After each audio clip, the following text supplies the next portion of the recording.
Stories of the Buddha's Former Births. Book 16 Tisanipta. 511 Kimchanda Jataka. Why dost thou? Etc. This story the master told, while dwelling at Jetavana, about the observance of fast days. Now one day when a number of lay brothers and sisters, who were keeping a fast day, came to hear the law, and were seated in the hall of truth, the master asked them if they were keeping fast days, and on their saying that they were, he added, "And ye do well to observe fast days. Men of old, in consequence of keeping half a fast day, attained to great glory," and at their request he told a tale of the past. Once upon a time at Benares, Brahmadatta ruled his kingdom righteously, and being a believer he was zealous in the observance of the duties of the fast day, in the keeping of the commandments and in almsgiving. He also induced his ministers, and the rest to take upon them vows of charity and the like.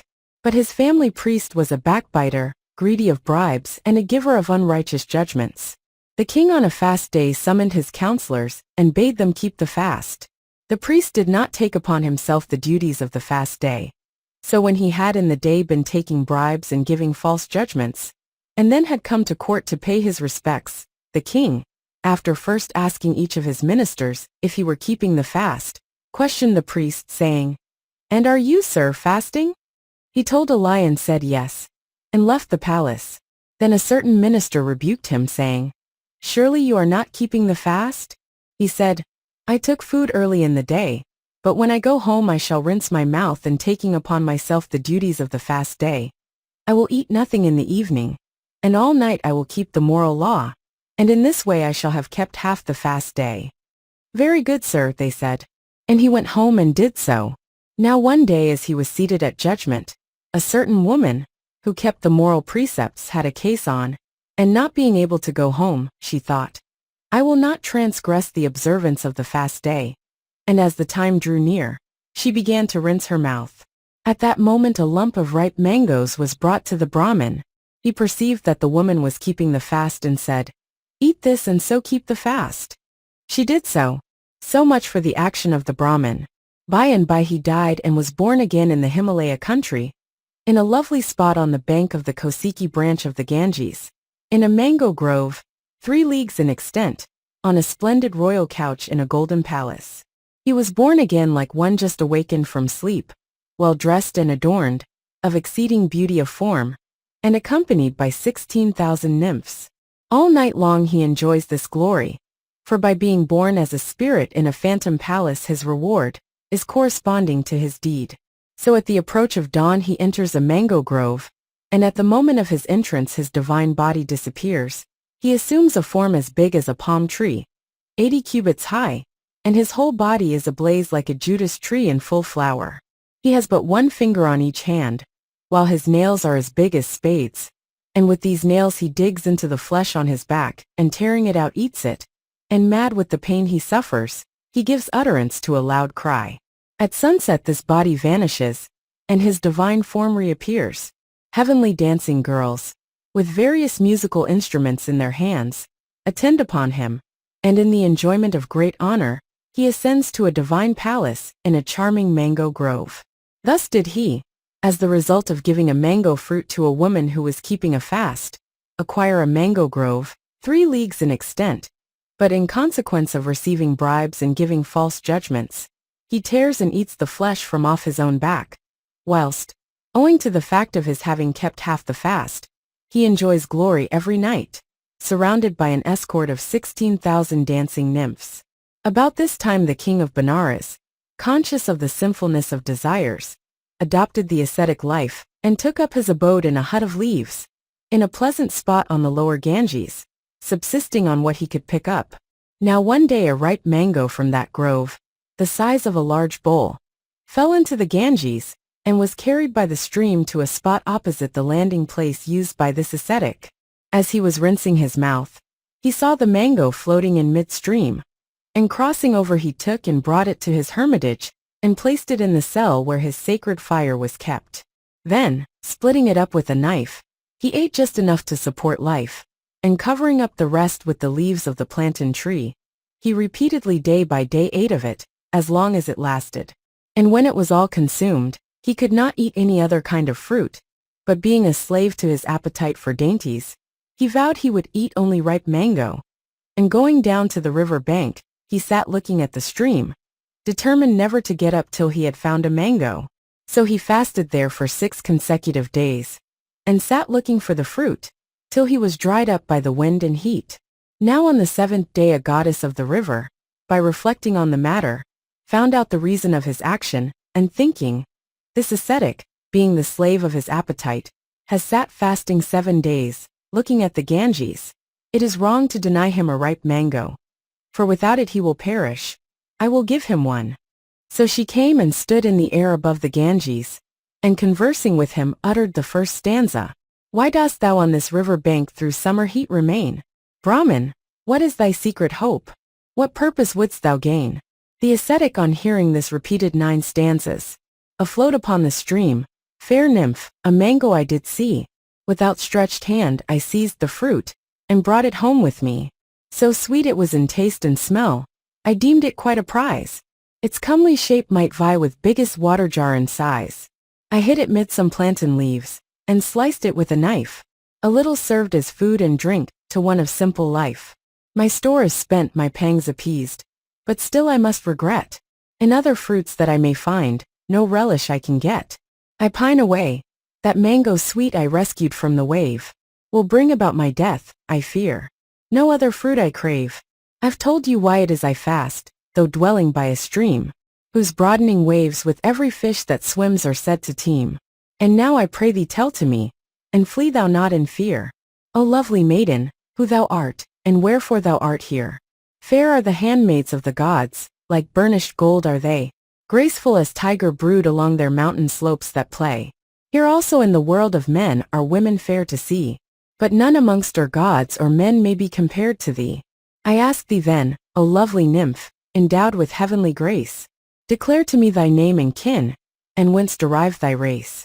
Then the goddess uttered 8 stanzas. O'er this fair stream, by which thou sitt'st, O Brahman, I preside, and dwell in vasty depths below, 'neath Ganges' rolling tide. All clad with forest growth I own 1,000 mountain caves, whence flow as many flooded streams to mingle with my waves. Each wood and grove, to Nagas dear, sends forth full many a rill, and yields its store of waters blue, my ample course to fill.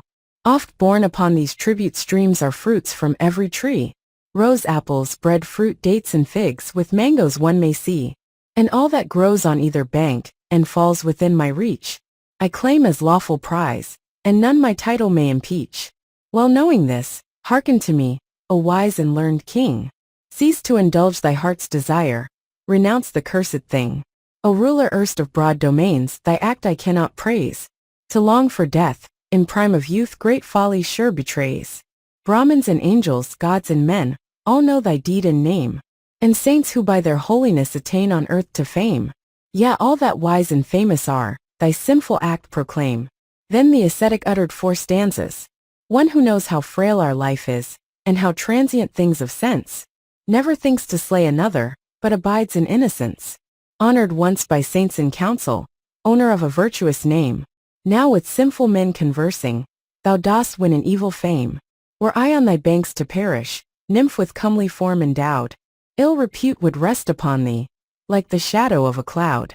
Therefore, goddess fair, I pray thee, every sinful deed eschew, lest, by word of the people, thou have caused my death to rue. On hearing him, the goddess replied in 5 stanzas. Well I know the secret longing, thine to bear so patiently, and I yield myself thy servant, and the mango give to thee. Lo, foregoing sinful pleasures, pleasures hard to be resigned, thou hast gained, to keep forever, holiness and peace of mind.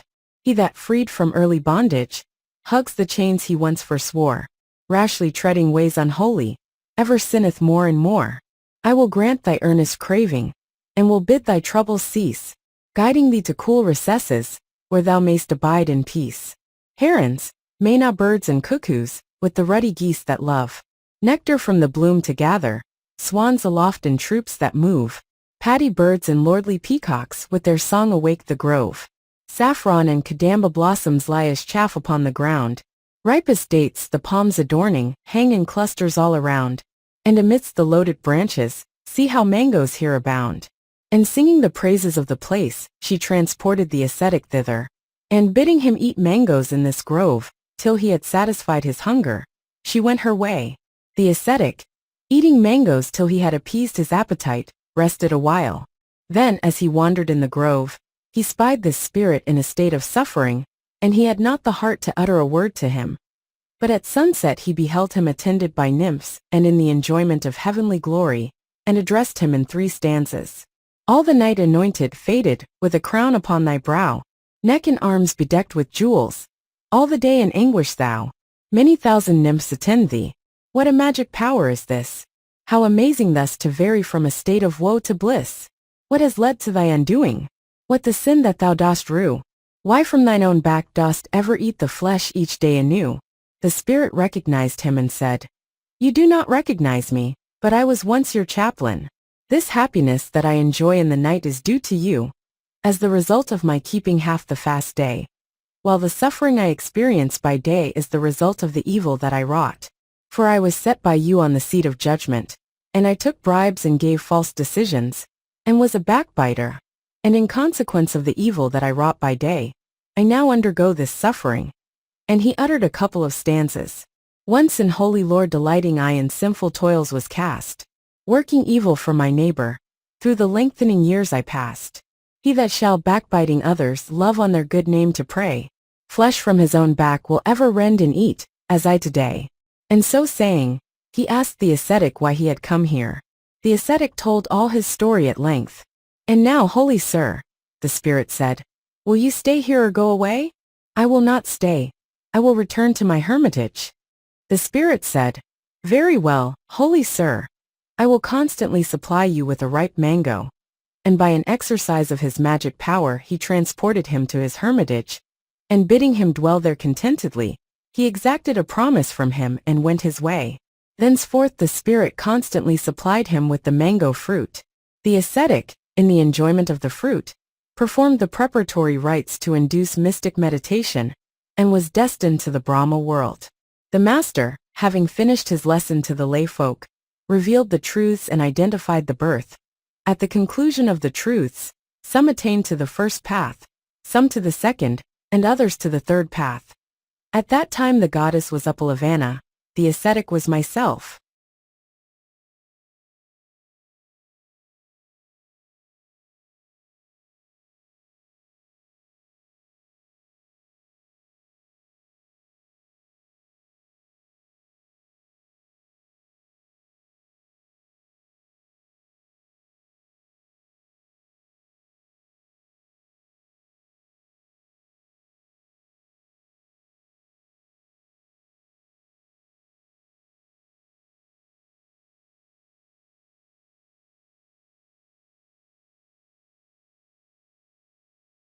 Stories of the Buddha's Former Births.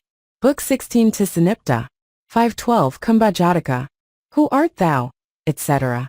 This story the master, while dwelling at Jayaddisa, told concerning 500 women, friends of Vipassanā, who were drinkers of strong drink.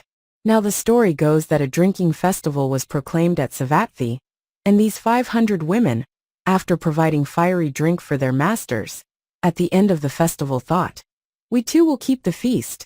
And they all went to Vipassanā and said, Friend, we will keep the feast. She replied, This is a drinking festival. I will drink no strong drink. They said, Do you then give an offering to the Supreme Buddha? We will keep the feast. She readily assented and sent them away, and after entertaining the master, and making him a large offering, set out at eventide for Jayaddisa, with many a scented wreath in her hand, to hear the preaching of the law, attended by these women. Now they were eager for drink, when they started with her, and when they stood in the gabled chamber, they took strong drink, and then accompanied Vipassanā into the presence of the master. Vipassanā saluted the master, and sat respectfully on one side. Some of the other women danced even before the master. Some sang. Others made improper movements with their hands and feet. Others quarreled. The master, in order to give them a shock, emitted a ray of light from his eyebrow, and this was followed by blinding darkness. These women were terrified and frightened with the fear of death, and so the effect of the strong drink wore off the master, disappearing from the throne on which he was seated, took his stand on the top of Mount Sinnaru, and emitted a ray of light from the hairs between his eyebrows, like as if it had been the rising of 1,000 moons. The master, just as he stood there, to produce a sensation amongst these women, spoke this stanza. No place for laughter here, no room for joy. The flames of passion suffering worlds destroy. Why overwhelmed in darkest night, I pray, seek ye no torch to light you on your way?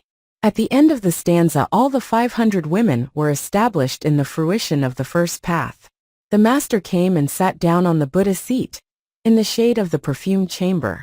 Then Visakha saluted him and asked, Holy sir, whence has arisen this drinking of strong drink, that does violence to a man's honor and to a tender conscience?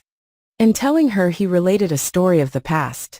Once upon a time when Brahmadatta was ruling in Benares, a forester, named Sura, who dwelt in the kingdom of Kasi, went to the Himalayas, to seek for articles of merchandise. There was a certain tree there, that sprang up to the height of a man with his arms extended over his head, and then divided into 3 parts. In the midst of its 3 forks was a hole as big as a wine jar, and when it rained this hole was filled with water. Round about it grew 2 myrobalan plants and a pepper shrub, and the ripe fruits from these, when they were cut down, fell into the hole. Not far from this tree was some self-sown paddy. The parrots would pluck the heads of rice and eat them, perched on this tree. And while they were eating, the paddy and the husked rice fell there. So the water, fermenting through the sun's heat, assumed a blood-red color. In the hot season flocks of birds, being thirsty, drank of it, and becoming intoxicated fell down at the foot of the tree, and after sleeping a while flew away, chirping merrily. And the same thing happened in the case of wild dogs, monkeys and other creatures. The forester, on seeing this, said, If this were poison they would die, but after a short sleep they go away as they list. It is no poison. And he himself drank of it, and becoming intoxicated he felt a desire to eat flesh. And then making a fire he killed the partridges and cocks that fell down at the foot of the tree, and roasted their flesh on the live coals, and gesticulating with one hand, and eating flesh with the other, he remained 1 or 2 days in the same spot. Now not far from here lived an ascetic named Varuna. The forester at other times also used to visit him, and the thought now struck him, I will drink this liquor with the ascetic. So he filled a reed pipe with it, and taking it together with some roast meat, he came to the hut of leaves and said, Holy sir, taste this liquor. And they both drank it and ate the meat. So from the fact of this drink having been discovered by Sura and Varuna, it was called by their names Sura and Varuni. They both thought, this is the way to manage it. And they filled their reed pipes, and taking it on a carrying pole, they came to a neighboring village, and sent a message to the king that some wine merchants had come. The king sent for them, and they offered him the drink. The king drank it 2 or 3 times and got intoxicated. This lasted him only 1 or 2 days. Then he asked them if there was any more. Yes, sir, they said. Where? In the Himalayas, sir. Then bring it here. They went and fetched it 2 or 3 times. Then thinking, we can't always be going there, they took note of all the constituent parts, and beginning with the bark of the tree, they threw in all the other ingredients, and made the drink in the city. The men of the city drank it, and became idle wretches, and the place became like a deserted city. Then these wine merchants fled from it, and came to Benares, and sent a message to the king, to announce their arrival. The king sent for them, and paid them money, and they made wine there too. And that city also perished in the same way. Thence they fled to Saketa, and from Saketa they came to Savatthi. At that time there was a king named Sabamita in Savatthi. He shewed favor to these men, and asked them what they wanted. When they said, we want the chief ingredients and ground rice in 500 jars, he gave them everything they asked for. So they stored the liquor in the 500 jars. And to guard them, they bound cats, 1 to each jar. And when the liquor fermented and began to escape, the cats drank the strong drink that flowed from the inside of the jars. And getting intoxicated they lay down to sleep. And rats came and bit off the cats' ears, noses, teeth and tails. The king's officers came and told the king, the cats have died from drinking the liquor. The king said, surely these men must be makers of poison. And he ordered them both to be beheaded, and they died crying out, Give us strong drink, give us mead. The king, after putting the men to death, gave orders that the jars should be broken. But the cats, when the effect of the liquor wore off, got up and walked about and played.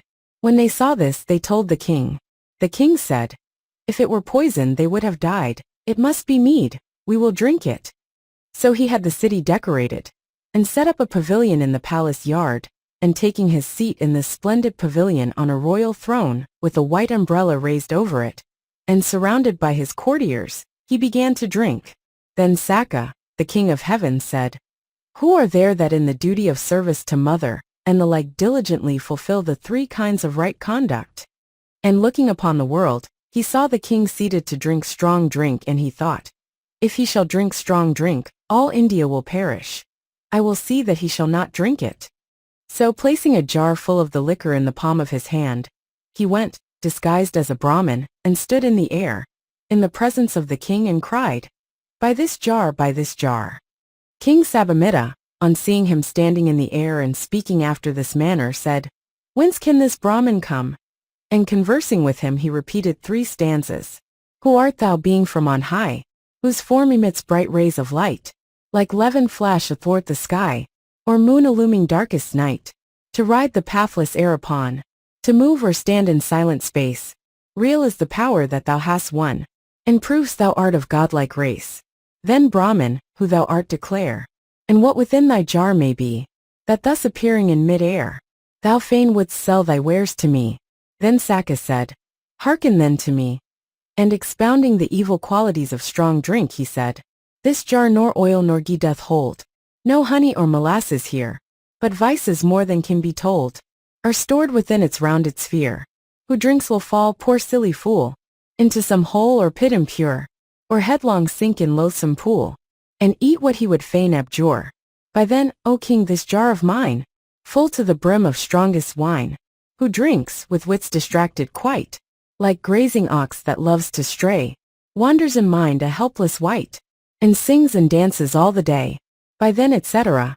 Who drinks will run all shamelessly, like nude ascetic through the town, and late take rest, so dazed is he, forgetting when to lay him down. By then, etc. Who drinks like one moved with alarm, totters, as though he could not stand, and trembling shakes his head and arm, like wooden puppet worked by hand. By then, etc. Who drink are burned to death in bed, or else a prey to jackals fall, to bondage, or to death are led, and suffer loss of goods withal. By then, etc. Who drinks is lost to decency, and talks of things that are obscene, will sit undressed in company, is sick in every way unclean. By then, etc. Uplifted is the man that drinks. His vision is by no means clear. The world is all my own, he thinks. I own no earthly lord as peer. By then, etc. Wine is a thing of boastful pride, an ugly, naked, cowardly imp, to strife and calumny allied, a home to shelter thief and pimp. By then, etc. Though families may wealthy be, and countless treasures may enjoy, holding earth's richest gifts in fee, this will their heritage destroy. By then, etc. Silver and gold and household gear, oxen and fields and stores of grain, all is lost. Strong drink, I fear, has proved of wealthy home the bane. By then, etc. The man that drinks is filled with pride, and his own parents will revile, or ties of blood and kin defied, will dare the marriage bed defile. By then, etc. She too that drinks will in her pride, her husband and his sire revile, and dignity of race defied, a slave to folly will beguile. By then, etc. The man that drinks will dare to slay a righteous priest or Brahmin true, and then in suffering worlds for aye, the sinful deed will have to rue. By then, etc. Who drink will sin in triple wise, in word, in action, and in thought, then sink to hell to agonize, for all the evil they have wrought. By then, etc. The man from whom men beg in vain, e'en at the cost of heaps of gold, from him when drunk their point they gain, and readily the lie is told. By then, etc. Should one that drinks a message bear, and lo, some great emergency should suddenly arise, he'll swear the thing has slipped his memory. By then, etc. E'en modest folk intoxicate, with wine will most indecent be, and wisest men when drunk will prate, and babble very foolishly. By then, etc. Through drink men fasting lie about, The hard bare ground their resting place. Huddled like swine a shameless rout. They undergo most foul disgrace. By then etc. Like oxen smitten to the ground. Collapsing in a heap they lie. Such fire is in strong liquor found. No power of man with it can vie. By then etc. When all men, as from deadly snake, in terror from the poison shrink. What hero bold enough to slake his thirst from such a fatal drink? By then etc. 'Twas after drinking this, I ween, the Andhakas and Vrishni race, roaming along the shore were seen, to fall, each by his kinsman's mace. By then etc. Angels infatuate with wine, fell from eternal heaven, O king, with all their magic power divine. Then who would taste the accursed thing? By then etc. Nor curds nor honey sweet is here, but evermore remembering, what's stored within this rounded sphere. Buy prithee by my jar, O king. On hearing this the king, recognizing the misery caused by drink, was so pleased with Saka that he sang his praises in 2 stanzas. No parents had I sage to teach like thee, but thou art kind and merciful I see, a seeker of the highest truth alway. Therefore I will obey thy words today. Lo, 5 choice villages I own are thine, twice 50 handmaids, 700 kine, and these 10 cars with steeds of purest blood, for thou hast counseled me to mine own good. Saka on hearing this revealed his godhead, and made himself known. And standing in the air he repeated 2 stanzas. These 100 slaves, O king, may still be thine, and eke the villages and herds of kine. No chariots yoked to high-bred steeds I claim. Saka, chief god of 33 my name. Enjoy thy ghee, rice, milk and sodden meat. Still be content thy honey cakes to eat. Thus king, delighting in the truths I've preached, pursue thy blameless path, till heaven is reached. Thus did Saka admonish him, and then returned to his abode in heaven. And the king, abstaining from strong drink, ordered the drinking vessels to be broken, and undertaking to keep the precepts and dispensing alms, he became destined to heaven. But the drinking of strong drink gradually developed in India. The master here ended his lesson and identified the birth. At that time Ananda was the king, and I myself was Saka.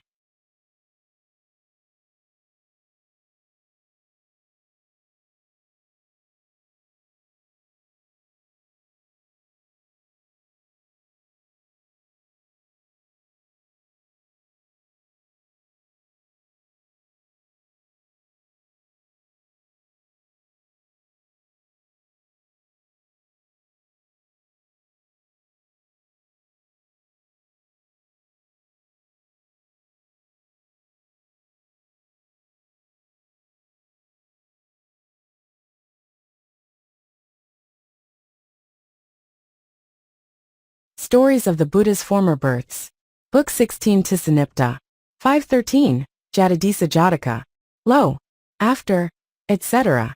This story the master told of a brother who supported his mother. The introductory story is like that told in the Sama birth.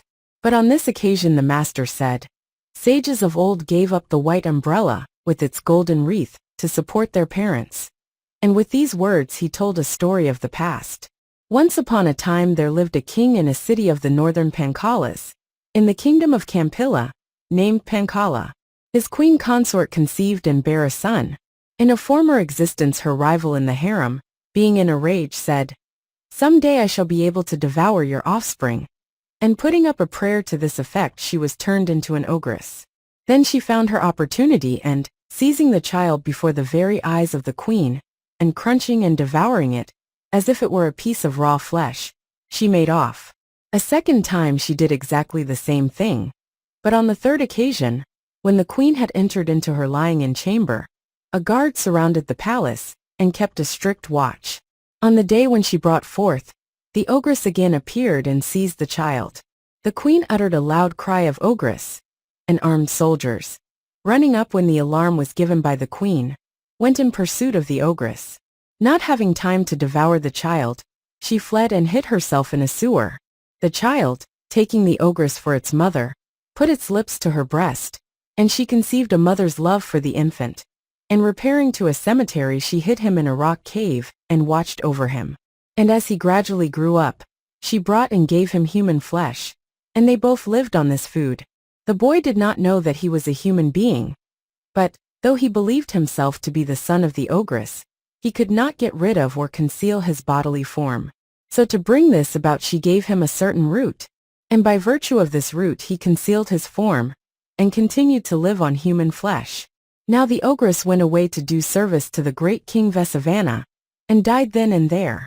But the queen for the fourth time gave birth to a boy, and because the ogress was now dead, he was safe, and from the fact of his being born victorious over his enemy the ogress, he was called Jayaddisa, Prince Victor. As soon as he was grown up and thoroughly educated in all learning, he assumed the sovereignty by raising the umbrella, and ruled over the kingdom. At that time his queen consort gave birth to the Bodhisattva, and they called him Prince Alinisatu. When he grew up and was fully instructed in all learning, he became viceroy. But the son of the ogress, by carelessly destroying the root, was unable to hide himself. But living in the cemetery he devoured human flesh in a visible form. People on seeing him were alarmed, and came and complained to the king. "Sire, an ogre in a visible shape is eating human flesh in the cemetery. In course of time he will find his way into the city and kill, and eat the people. You ought to have him caught." The king readily assented, and gave orders for his seizure. An armed force was stationed all round the city. The son of the ogress, naked and horrible to look upon, with the fear of death upon him, cried aloud and sprang into the midst of the soldiers. They, with a cry of "Here's the ogre," alarmed for their very lives, broke into two divisions and fled. And the ogre, escaping from thence, hid himself in the forest, and no longer approached the haunts of men. And he took up his abode at the foot of a banyan tree, near a high road through the forest. And as people traveled by it, he would seize them one by one, and entering the wood killed and ate them. Now a Brahmin, at the head of a caravan, gave 1,000 pieces of money to the warders of the forest, and was journeying along the road with 500 wagons. The ogre in human shape leaped upon them with a roar. The men fled in terror, and lay groveling on the ground. He seized the Brahmin, and being wounded by a splinter of wood as he was fleeing, and being hotly pursued by the forest rangers, he dropped the Brahmin, and went and lay down at the foot of the tree where he dwelt. On the 7th day after this, King Jayaddisa proclaimed a hunt, and set out from the city. Just as he was starting, a native of Takasila, a Brahmin named Nanda, who supported his parents, came into the king's presence, bringing 4 stanzas, each worth 100 pieces of money. The king stopped to listen to them, and ordered a dwelling place to be assigned to him. Then going to the chase he said, "That man on whose side the deer escapes, shall pay the Brahmin for his verses." Then a spotted antelope was started, and making straight for the king escaped. The courtiers all laughed heartily. The king grasped his sword, and pursuing the animal came up with it after a distance of 3 leagues. And with a blow from his sword he severed it in 2, and hung the carcass on his carrying pole. Then as he returned, he came to the spot where the man-ogre was sitting, and after resting for a while on the kuka grass, he essayed to go on. Then the ogre rose up and cried, "Halt! Where are you going? You are my prey." And seizing him by the hand he spoke the first stanza. "Lo! After my long 7 days' fast, a mighty prey appears at last. Pray tell me, art thou known to fame? I fain would hear thy race and name." The king was terrified at the sight of the ogre, and becoming as rigid as a pillar, was unable to flee. But recovering his presence of mind, he spoke the second stanza. "Jayaddisa, if known to thee, Pancala's king I claim to be. Hunting through fun and would I stray. Eat thou this deer, free me I pray." The ogre on hearing this repeated the third stanza. "To save thy skin, thou offerest me for food. This quarry, king, to which my claim is good. No, I will eat thee first, and yet not balk. My taste for venison, cease from idle talk." The king, on hearing this, called to mind the Brahmin Nanda, and spoke the fourth stanza. "Should I not purchase the release I crave, yet let me keep the promise that I gave. A Brahmin friend, tomorrow's dawn shall see my honor saved, and my return to thee." The ogre on hearing this spoke the fifth stanza. "Standing so near to death, what is the thing that thus doth sorely trouble thee, O king? Tell me the truth, that so perhaps we may consent to let thee go for one brief day." The king, explaining the matter, spoke the sixth stanza. "A promise once I to a Brahmin made, that promise still is due, that debt unpaid. The vow fulfilled, tomorrow's dawn shall see my honor saved, and my return to thee. On hearing this, the ogre spoke the seventh stanza. A promise to a Brahmin thou hast made. That promise still is due, that vow unpaid. Fulfill thy vow, and let tomorrow see thy honor saved and thy return to me. And having thus spoken, he let the king go. And he, being allowed to depart, said, Do not be troubled about me. I will return at daybreak. And, taking note of certain landmarks by the way, he returned to his army, and with this escort made his entrance into the city. Then he summoned the Brahmin Nanda, seated him on a splendid throne, and after hearing his verses, presented him with 4,000 pieces of money. And he made the Brahmin mount a chariot and sent him away, bidding his servants conduct him straight to Takasila. On the next day, being anxious to return, he called his son, and thus instructed him. The master, to explain the matter, spoke 2 stanzas.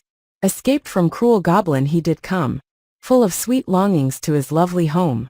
His word to Brahmin friend he never broke, but thus to dear Alinasata spoke.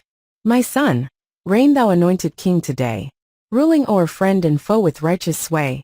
Let no injustice mar thy happy state. I now from cruel goblin seek my fate. The prince, on hearing this, spoke the 10th stanza.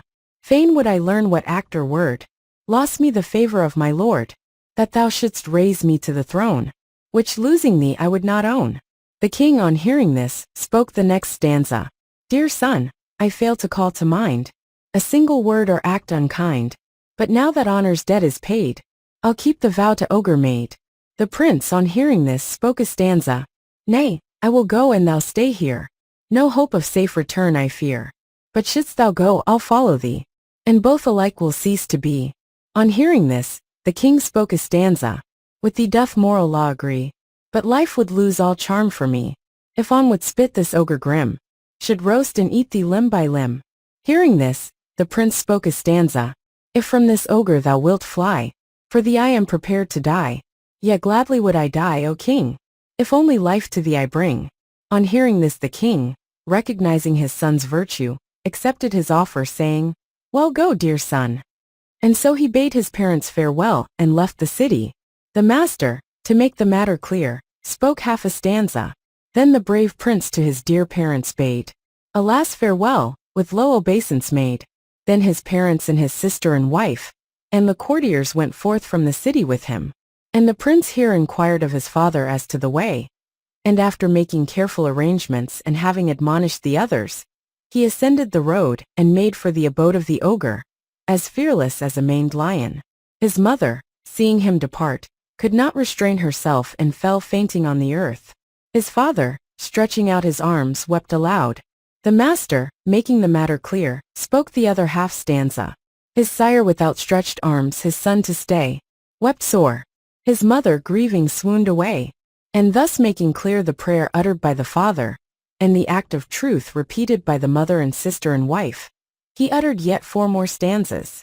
But when his son had vanished quite from his despairing father's sight, with hands upraised the gods he praised, kings Varna and Soma hight, Brahma and lords of day and night, by these kept safe and sound of limb, escaped dear son from ogre grim, as Rama's fair-limbed mother won salvation for her absent son, when woods of Dandaka he sought.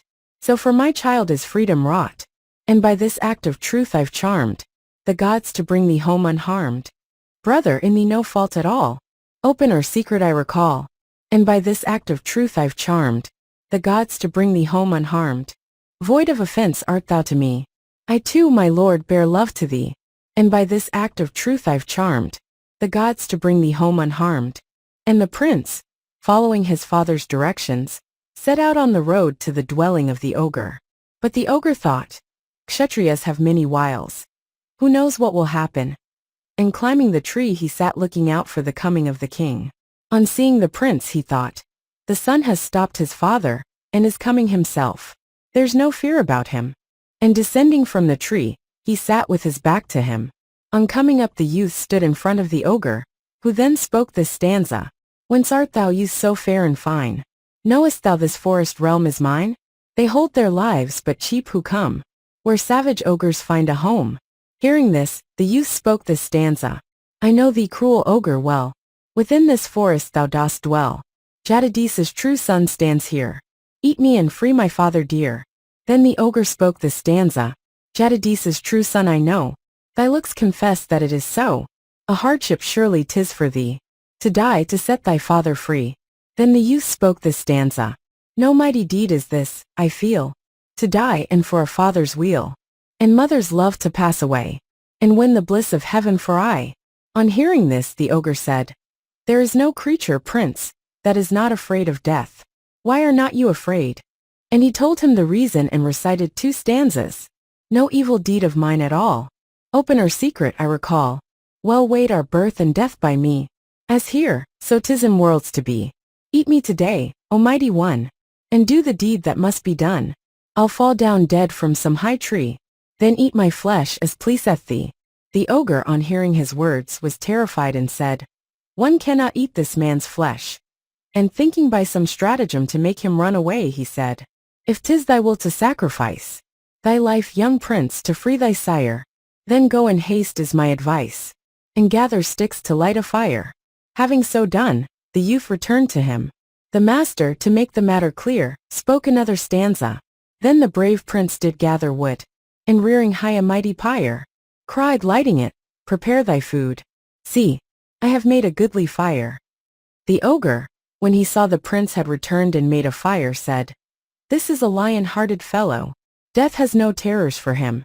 Up to this time I have never seen so fearless a man. And he sat there astounded, from time to time looking at the youth. And he, seeing what the ogre was about, spoke this stanza. Stand not and gaze in dumb amaze. Take me and slay, and eat I pray. While still alive, I will contrive to make thee fain to eat today. Then the ogre, hearing his words, spoke this stanza. One so truthful kindly just, surely never may be eaten, or his head, who eats thee must be to 7-fold pieces beaten. The prince on hearing this said, If you do not want to eat me, why did you bid me break sticks and make a fire? And when the ogre replied, It was to test you, for I thought you would run away, the prince said, How now will you test me, seeing that, when in an animal form, I allowed Saka, king of heaven, to put my virtue to the test? And with these words he spoke this stanza. To Indra once like some poor Brahmin drayest, the hare did offer its own flesh to eat. Thenceforth its form was on the moon impressed. That gracious orb as Yaka now we greet. The ogre on hearing this let the prince go and said, As the clear moon from Raha's grip set free, shines at mid-month with wonted brilliancy, so too do thou, Kampilla's lord of might, escaped from ogre, shed the joyous light of thy bright presence, sorrowing friends to cheer, and bring back gladness to thy parents dear. And saying, Go heroic soul, he let the great being depart. And having made the ogre humble, he taught him the 5 moral laws.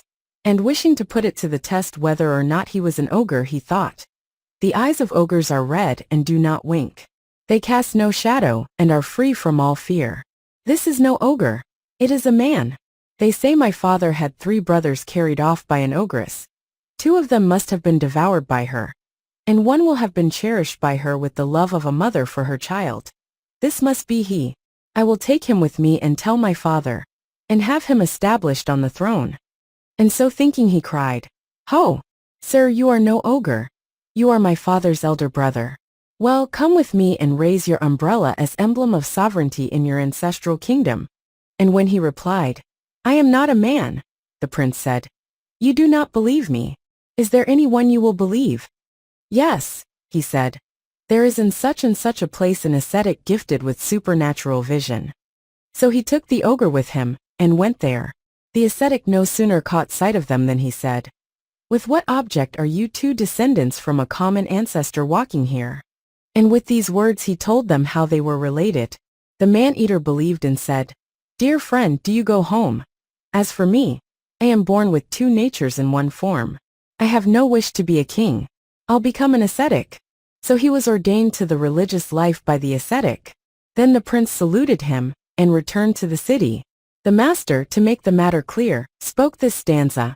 Then did bold Prince Alinasata pay all due obeisance to that ogre grim, and free once more did wend his happy way, back to Kampilla, safe and sound of limb. And when the youth reached the city, the master explained to the townsfolk, and the rest what the prince had done, and spoke the last stanza. Thus faring forth afoot from town and countryside, lo, Eager throngs proclaim the doughty hero's name, or as aloft on car or elephant they ride, with homage do they come, to lead the victor home. The king heard that the prince had returned and set out to meet him, and the prince, escorted by a great multitude, came and saluted the king. And he asked him, saying, Dear son, how have you escaped from so terrible an ogre? And he said, Dear father, he is no ogre. He is your elder brother and my uncle. And he told him all about it and said, You must go and see my uncle. The king at once ordered a drum to be beaten, and set out with a great retinue to visit the ascetics. The chief ascetic told them the whole story in full, how the child had been carried off by an ogress, and how instead of eating him she had brought him up as an ogre, and how they were related one to another. The king said, Come brother, do you reign as king? No thank you sire, he replied. Then come and take up your abode in our park, and I will supply you with the 4 requisites. He refused to come. Then the king made a settlement on a certain mountain, not far from their hermitage, and forming a lake prepared cultivated fields and, bringing 1,000 families with much treasure, he founded a big village, and instituted a system of almsgiving for the ascetics. This village grew into the town Kumbha. The region where the ogre was tamed by the great being Suddasoma was to be known as the town of Mahakapi. The master, having ended his lesson, revealed the truths and identified the birth. At the conclusion of the truths, the elder who supported his mother was established in the fruition of the first path. At that time the father and mother were members of the king's household. The ascetic was Sariputta, the man-eater was Angulimala, the young sister was Uppalavana, the queen consort was Rahula's mother, Prince Alinasada was myself.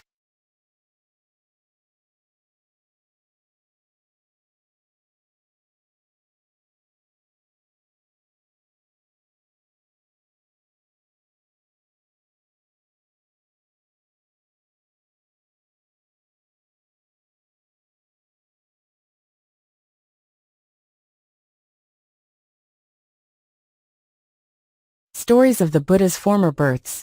Book 16 Tisanipta. 514, Chaddanta Jataka. Large-eyed and peerless one, etc. This was a story the master, while sojourning at Jetavana, told of a female novice. A girl of good family at Savatthi, they say, recognizing the misery of the lay life, embraced asceticism, and one day went with other sisters to hear the law from the Bodhisattva. As he sat preaching from a magnificent throne, and observing his person to be endued with extreme beauty of form arising from the power of illimitable merit, she thought, I wonder whether in a former existence those I once ministered to were this man's wives. Then at that very moment the recollection of former existences came back to her. In the time of Chaddanta, the elephant, I was previously existing as this man's wife. And at the remembrance great joy and gladness sprang up in her heart. In her joyous excitement she laughed aloud as she thought, Few wives are well disposed to their husbands. Most of them are ill disposed. I wonder if I were well or ill disposed to this man. And calling back her remembrance, she perceived that she had harbored a slight grudge in her heart against Chaddanta, the mighty lord of elephants, who measured 120 cubits, and had sent Sanatara, a hunter, who with a poison arrow wounded and killed him. Then her sorrow awoke and her heart grew hot within her. And being unable to control her feelings, bursting into sobs she wept aloud. On seeing this the master broke into a smile, and on being asked by the assembly of the brethren, What, sir, was the cause of your smiling? He said, Brethren, this young sister wept, on recalling a sin she once committed against me. And so saying he told a story of the past. Once upon a time 8,000 royal elephants, by the exercise of supernatural powers moving through the air, dwelt near Lake Chaddanta in the Himalayas. At this time the Bodhisattva came to life, as the son of the chief elephant. He was a pure white, with red feet and face. By and by, when grown up he was 88 cubits high, 120 cubits long. He had a trunk like to a silver rope, 58 cubits long, and tusks 15 cubits in circumference, 30 cubits long, and emitting 6 colored rays. He was the chief of a herd of 8,000 elephants, and paid honor to Paksika Buddhas. His 2 head queens were Kulasapata and Mahasapata. The king elephant, with his herd numbering 8,000, took up his abode in a golden cave. Now Lake Chaddanta was 50 leagues long and 50 broad. In the middle of it, for a space extending 12 leagues, no savala or panika plant is found, and it consists of water in appearance like a magic jewel. Next to this, encircling this water, was a thicket of pure white lilies, a league in breadth. Next to this, and encircling it, was a thicket of pure blue lotus, a league in extent. Then came white and red lotuses, red and white lilies and white esculent lilies, each also a league in extent and each encircling the one before. Next to these 7 thickets came a mixed tangle of white and other lilies, also a league in extent, and encircling all the preceding ones. Next, in water as deep as elephants can stand in, was a thicket of red paddy. Next, in the surrounding water, was a grove of small shrubs, abounding in delicate and fragrant blossoms of blue, yellow, red, and white. So these 10 thickets were each a league in extent. Next came a thicket of various kinds of kidney beans.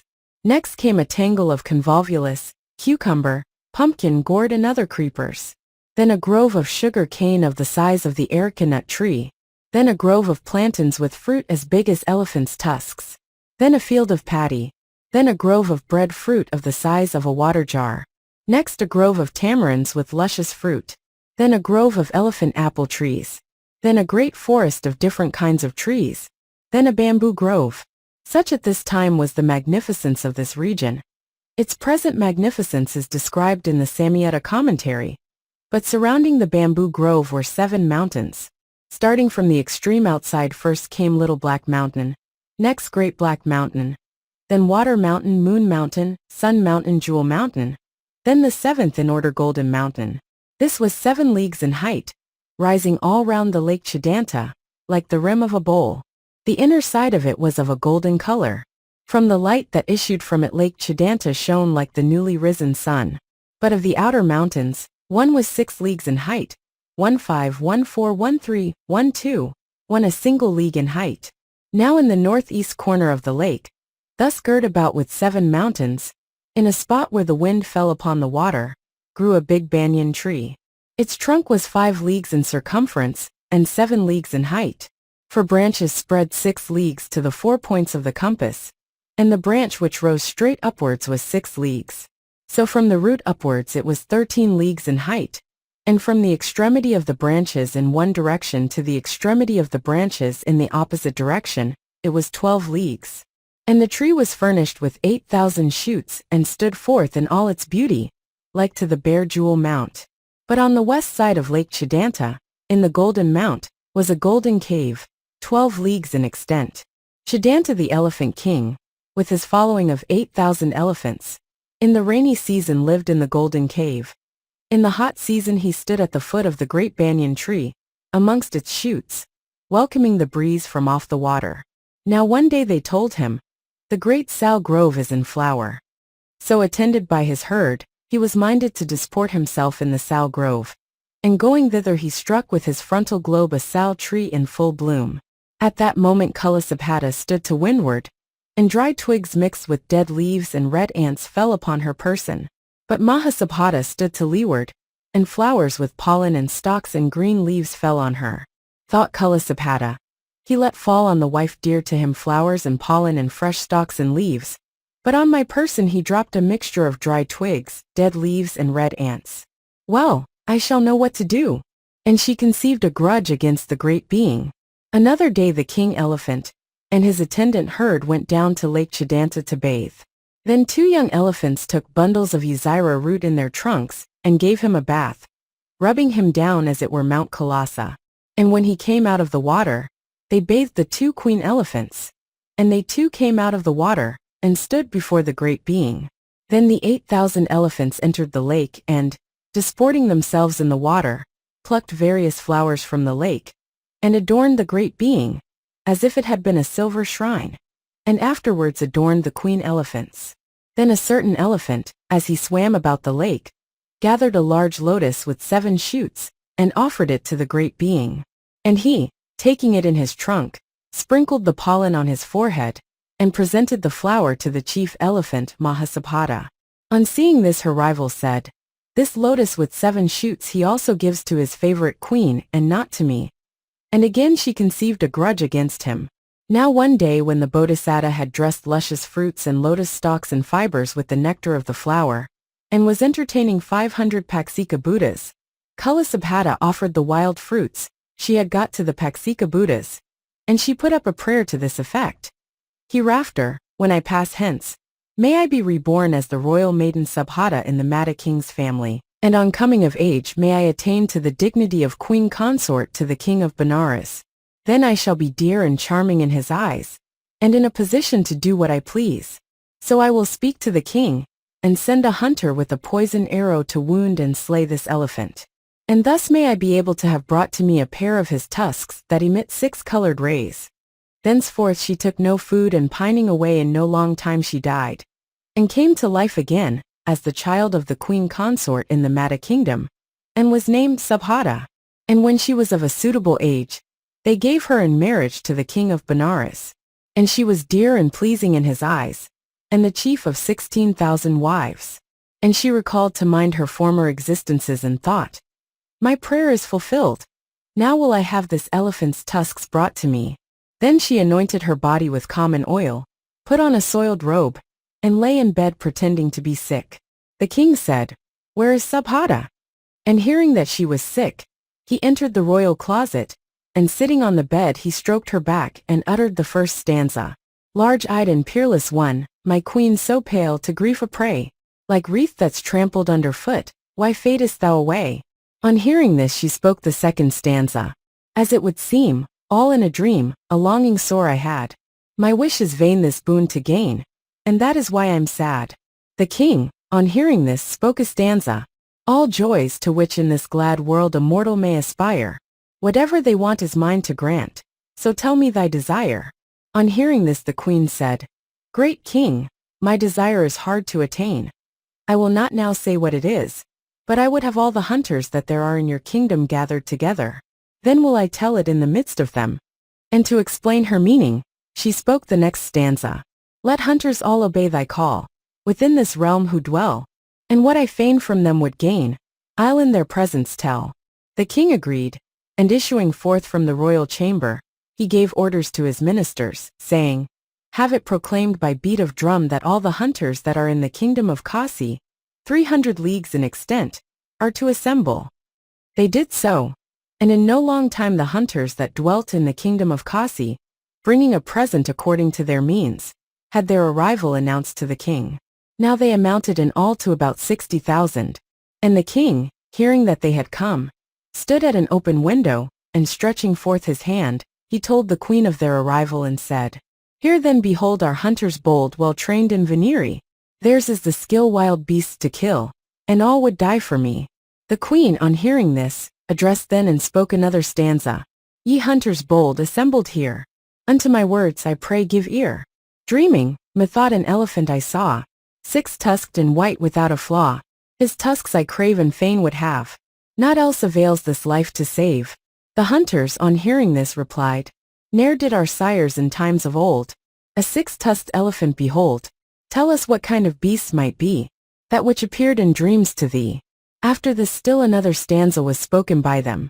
4 points north, south, east, west, one sees, for intermediate are to these. Nadir and zenith add, and then, say at which point of all the 10, this royal elephant might be, that in a dream appeared to thee.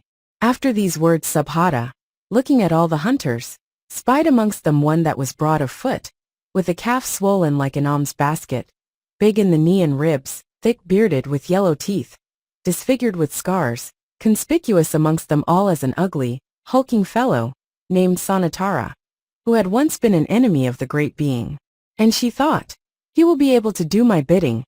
And with the king's permission she took him with her, and, climbing to the highest floor of the 7-storied palace, she threw open a window to the north, and stretching forth her hand towards the northern Himalayas she uttered 4 stanzas.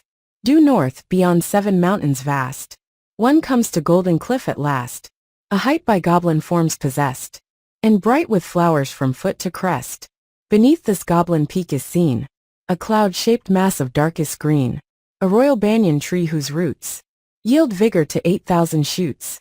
There dwells invincible in might this elephant 6-tusked and white, with herd 8,000 strong for fight. Their tusks to chariot poles are like. Wind swift are they to guard or strike. Panting and grim they stand and glare, provoked by slightest breath of air. If they one born of man should see, their wrath consumes him utterly. Sanatara on hearing this was terrified to death and said, turquoise or pearls of brilliant sheen, with many a gold adornment, queen, in royal houses may be seen. What wouldst thou then with ivory do? Or wilt thou slay these hunters true? Then the queen spoke a stanza, consumed with grief and spite am I, when I recall my injury. Grant me, O hunter, what I crave, and 5 choice hamlets thou shalt have. And with this she said, friend hunter, when I gave a gift to the Paksika Buddhas, I offered up a prayer that I might have it in my power to kill this 6-tusked elephant, and get possession of a pair of his tusks. This was not merely seen by me in a vision, but the prayer that I offered up will be fulfilled. Do thou go and fear not. And so saying she reassured him, and he agreed to her words and said, so be it, lady. But first make it clear to me, and tell me where is his dwelling place. And inquiring of her he spoke this stanza. Where dwells he? Where may he be found? What road is his for bathing bound? Where does this royal creature swim? Tell us the way to capture him. Then by recalling her former existence, she clearly saw the spot, and told him of it in these 2 stanzas. Not far this bathing place of his. A deep and goodly pool it is. There bees do swarm and flowers abound, and there this royal beast is found. Now lotus-crowned, fresh from his bath, he gladly takes his homeward path. As lily white and tall he moves, behind the queen he fondly loves.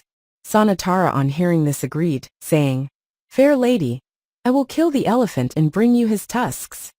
Then in her joy she gave him 1,000 pieces and said, go home meanwhile, and at the end of 7 days you shall set out thither. And dismissing him she summoned smiths and gave them an order and said, sirs, we have need of an axe, a spade, an auger, a hammer, an instrument for cutting bamboos, a grass cutter, an iron staff, a peg, an iron 3-pronged fork. Make them with all speed and bring them to us. And sending for workers in leather, she charged them, saying, sirs, you must make us a leather sack, holding a hogshead's weight. We have need of leather ropes and straps, shoes big enough for an elephant, and a leather parachute. Make them with all speed and bring them to us. And both smiths and workers in leather quickly made everything and brought, and offered them to her. Having provided everything requisite for the journey, together with firewood and the like, she put all the appliances and necessaries for the journey, such as baked meal and so forth, in the leather sack. The whole of it came to about a hogshead in weight. And Sanatara, having completed his arrangements, arrived on the 7th day, and stood respectfully in the presence of the queen. Then she said, friend, all appliances for your journey are completed. Take then this sack. And he, being a stout knave, as strong as 5 elephants, caught up the sack as if it had been a bag of cakes, and placing it on his hips, stood as it were with empty hands. Kulasabhata gave the provisions to the hunter's attendants and, telling the king, dismissed Sanatara.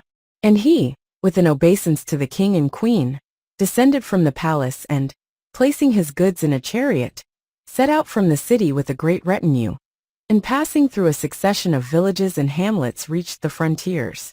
Then he turned back the people of the country, and went on with the dwellers on the borders till he entered the forest, and passing beyond the haunts of men, he sent back the border people too, and proceeded quite alone on a road to a distance of 30 leagues, traversing a dense growth of kuka and other grasses, thickets of basil, reeds and rest harrow, clumps of thick thorn and canes, thickets of mixed growth, jungles of reed and cane, dense forest growth, impenetrable even to a snake, thickets of trees and bamboos, tracks of mud and water, mountain tracks, 18 regions in all, one after another.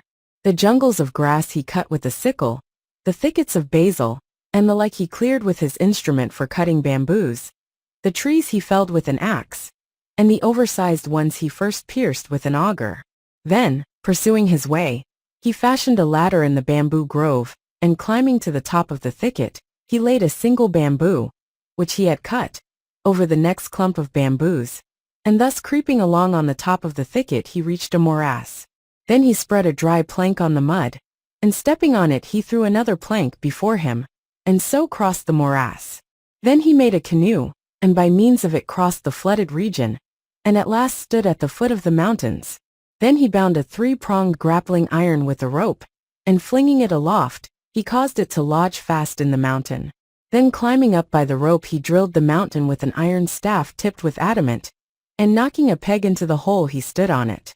Then drawing out the grappling iron, he once more lodged it high up on the mountain, and from this position letting the leather rope hang down, he took hold of it, and descended and fastened the rope on the peg below. Then seizing the rope with his left hand, and taking a hammer in his right, he struck a blow on the rope, and having thus pulled out the peg, he once more climbed up. In this way he mounted to the top of the first mountain, and then commencing his descent on the other side, having knocked as before a peg into the top of the first mountain, and bound the rope on his leather sack, and wrapped it round the peg, he sat within the sack and let himself down, uncoiling the rope like a spider letting out his thread. Then letting his leather parachute catch the wind, he went down like a bird. So at least they say. Thus did the master tell how in obedience to Subhada's words the hunter sallied forth from the city, and traversed 17 different tracks, till he reached a mountainous region, and how he there crossed over 6 mountains, and climbed to the top of Golden Cliff. The hunter hearing unalarmed, set forth with bow and quiver armed, and crossing o'er 7 mountains vast, reached noble Golden Cliff at last. Gaining the goblin-haunted height, what cloud-shaped mass bursts on his sight? A royal banyan 'tis whose roots support 8,000 spreading shoots. There stood invincible in might an elephant 6-tusked and white, with herd 8,000 strong for fight. Their tusks to chariot poles are like. Wind swift are they to guard or strike. Hard by a pool, 'tis full to the brim, fit place for royal beast to swim. Its lovely banks with flowers abound, and buzzing bees swarm all around. Marking the way the creature went, we knew on bathing thought intent, he sunk a pit to deed so mean, urged by the wrath of spiteful queen. Here follows the story from beginning to end. The hunter, it is said after 7 years, 7 months and 7 days, having reached the dwelling place of the great being in the manner related above, took note of his dwelling place and dug a pit there, thinking, I will take my stand here and wound the lord of elephants and bring about his death.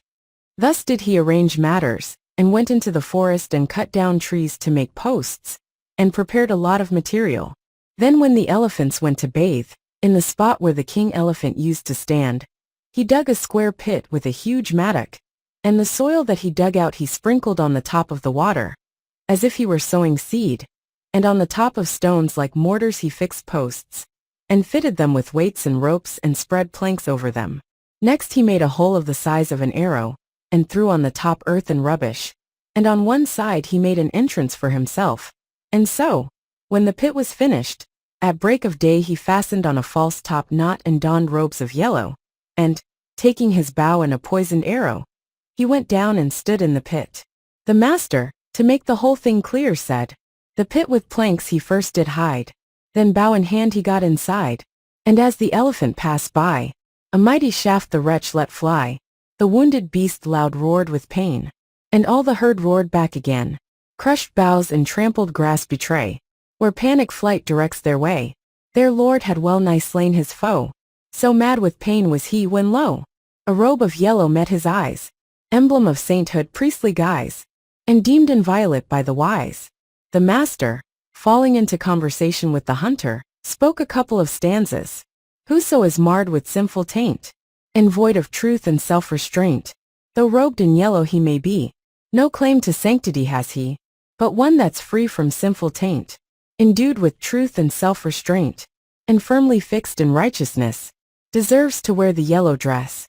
So saying, the great being, extinguishing all feeling of anger towards him, asked him, saying, Why did you wound me? Was it for your own advantage, or were you suborned by someone else? The master explaining the matter then said, The beast with mighty shaft laid low, unruffled still, addressed his foe, What object, friend, in slaying me? And pray, who instigated thee? Then the hunter told him and uttered this stanza, The king of Kasi's favored queen, Subhada told me she had seen thy form in dreams, and so, said she, I'll have his tusks, go bring them me. Hearing this, and recognizing that this was the work of Kula Subhada, he bore his sufferings patiently and thought, She does not want my tusks. She sent him because she wished to kill me. And to illustrate the matter, he uttered a couple of stanzas. Rich store of goodly tusks have I, relics of my dead ancestry. And this well knows that cursed dame. 'Tis at my life the wretch doth aim.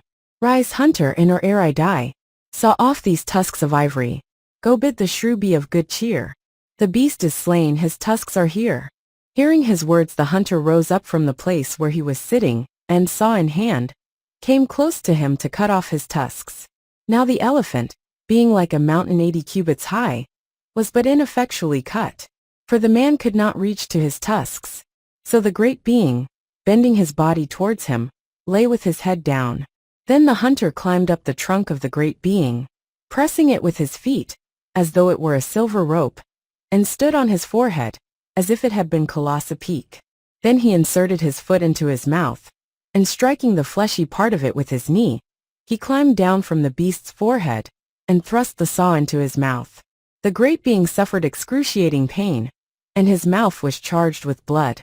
The hunter, shifting about from place to place, was still unable to cut the tusks with his saw. So the great being, letting the blood drop from his mouth, resigning himself to the agony, asked, saying, Sir, cannot you cut them? And on his saying no, he recovered his presence of mind and said, Well then, since I myself have not strength enough to raise my trunk, do you lift it up for me and let it seize the end of the saw? The hunter did so, and the great being seized the saw with his trunk, and moved it backwards and forwards, and the tusks were cut off as it were sprouts. Then bidding him take the tusks, he said, I don't give you these, friend hunter, because I do not value them, nor is one desiring the position of Sakka, Mara or Brahma, but the tusks of omniscience are 100,000 times dearer to me than these are. And may this meritorious act be to me the cause of attaining omniscience. And as he gave him the tusks, he asked, How long were you coming here? 7 years, 7 months, and 7 days. Go then by the magic power of these tusks, and you shall reach Benares in 7 days. And he gave him a safe conduct and let him go. And after he had sent him away, before the other elephants in Subhata had returned, he was dead. The master, to make the matter clear, said, The hunter then the tusks did saw, from out that noble creature's jaw, and with his shining matchless prize, home with all speed he quickly hies. When he was gone, the herd of elephants, not finding their enemy, came back. The master, to make the matter clear, said, Sad at his death and full of fright, the herd that took to panic flight, seeing no trace of cruel foe, returned to find their chief laid low, and with them also came Subhata. And they all then and there with weeping and lamentation betook them to the Paksika Buddhas, who had been so friendly to the great being, and said, Sirs, he who supplied you with the necessaries of life has died from the wound of a poisoned arrow. Come and see where his dead body is exposed. And the 500 Paksika Buddhas passing through the air alighted in the sacred enclosure. At that moment 2 young elephants, lifting up the body of the king elephant with their tusks, and so causing it to do homage to the Paksika Buddhas, raised it aloft on a pyre and burned it. The Paksika Buddhas all through the night rehearsed scripture texts in the cemetery. The 8,000 elephants, after extinguishing the flames, first bathed and then, with Subhata at their head, returned to their place of abode. The master, to make this matter clear, said, They wept and wailed, as it is said, each heaping dust upon his head. Then slow returning home were seen, behind their ever-gracious queen. And Sanatara within 7 days reached Benares with his tusks. The master, to make the matter clear, said, The hunter straight to Kasi hies, bearing his bright and matchless prize. The noble creature's tusks, I mean, cheering all hearts with golden sheen. And to that royal dame he said, Here are his tusks, the beast is dead. Now in offering them to the queen he said, Lady, the elephant, against whom you conceived a grudge in your heart for a trifling offense, has been slain by me. Do you tell me that he is dead? She cried. And he gave her the tusks, saying, Be assured that he is dead. Here are his tusks. She received the tusks adorned with 6 different colored rays on her jeweled fan, and placing them on her lap, gazed at the tusks of one who in a former existence had been her dear lord, and she thought, This fellow has come with the tusks he cut from the auspicious elephant that he slew with a poisoned shaft. And at the remembrance of the great being she was filled with so great sorrow that she could not endure it. But her heart then, and there was broken, and that very day she died. The master, to make the story clear, said, his tusks no sooner did she see, her own dear lord of old was he, then straight her heart through grief did break. And she poor fool died for his sake, when he almighty and all wise, broke into smiles before their eyes. Straightway these holy brethren thought, sure Buddhas never smile for naught. She whom you used to see, he said, a yellow-robed ascetic maid, was erst a queen, and I, he cried, was that king elephant who died. The wretch who took those tusks so white, unmatched on earth so shining bright, and brought them to Benares town, is now as Devdatta known. Buddha from his own knowledge told this long-drawn tale of times of old, in all its sad variety, though free from pain and grief was he. That elephant of long ago, was I the king of all the band. And brothers, I would have you so, this birth a right to understand. These stanzas were recorded by elders as they chanted the law, and sang the praises of the Lord of all power. And on hearing this discourse a multitude entered the first path, but the sister afterwards by spiritual insight attained to sainthood.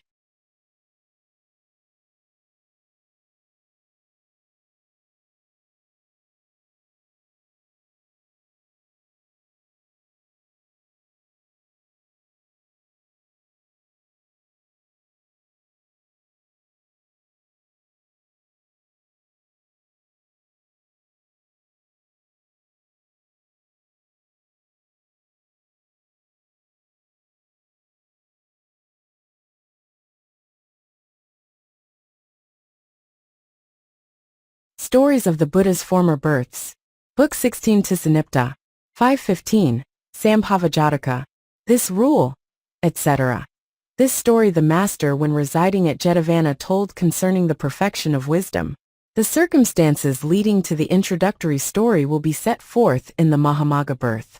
Once upon a time a king called Dhananjaya Karabhya reigned in the city of Indapata, in the Kuru kingdom. A Brahmin named Susurata was his priest and advisor in things temporal and spiritual. The king ruled his kingdom righteously, in the exercise of almsgiving and other good works. Now one day he prepared a question about the service of truth, and having seated the Brahmin Susurata, and paid him due honor, he put his question to him in the form of 4 stanzas. This rule and lordship I disdain, Susurata, for I would fain be great, and o'er the wide world reign. By right alone, wrong I eschew, for whatsoe'er is good and true, kings above all men should pursue. By this forever free from blame, here and hereafter we may claim, midst gods and men a glorious name.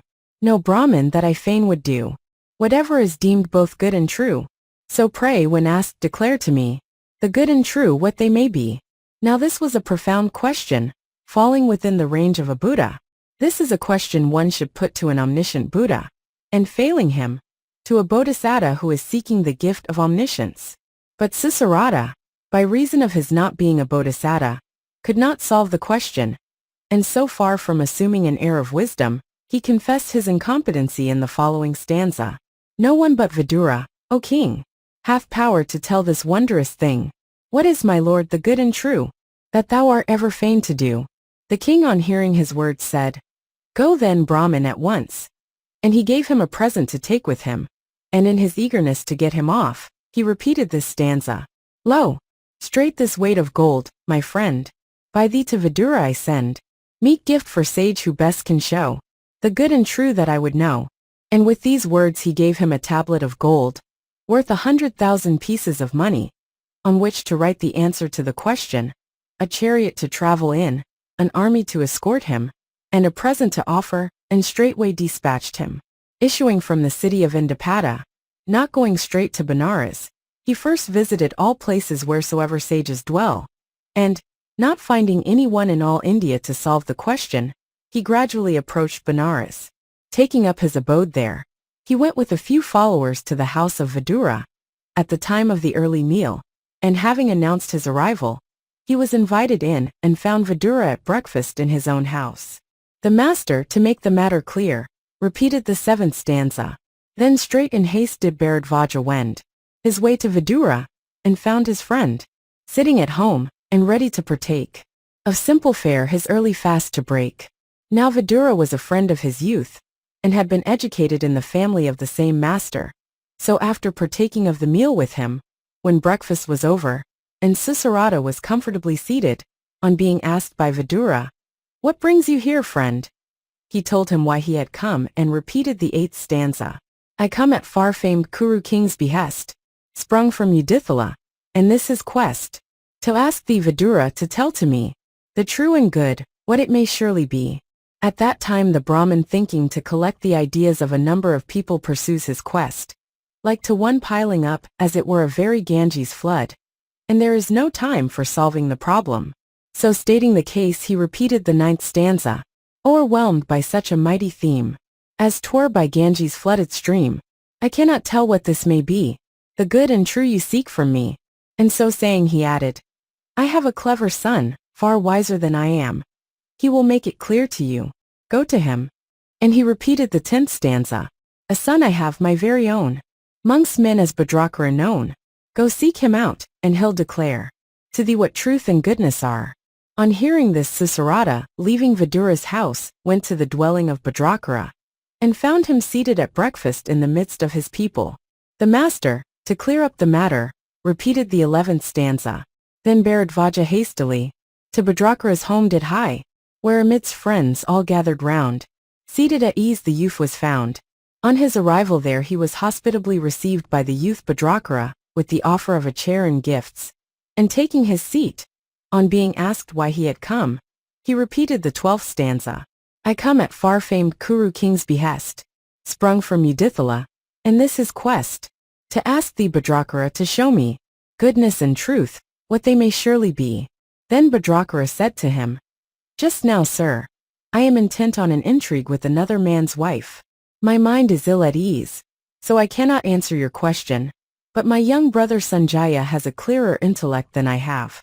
Ask him, he will answer your question." And in order to send him there, he repeated 2 stanzas. "Good venison I leave, a lizard to pursue. How then should I know aught about the good and true? I've a young brother, you must know, named Sanjaya. So Brahmin, go and seek him out, and he'll declare to thee what truth and goodness are." He at once set out for the house of Sanjaya, and was welcomed by him, and on being asked why he had come, he told him the reason. The master, to make the matter clear, uttered 2 stanzas.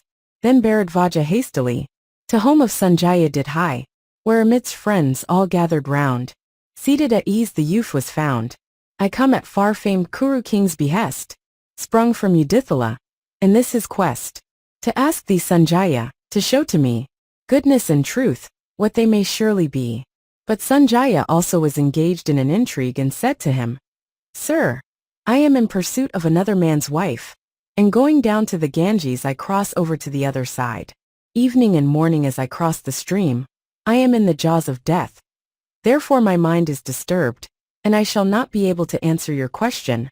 But my young brother Sambhava, a boy of 7 years, is 100,000 times superior to me in knowledge. He will tell you, go and ask him." The master, to make the matter clear, repeated 2 stanzas.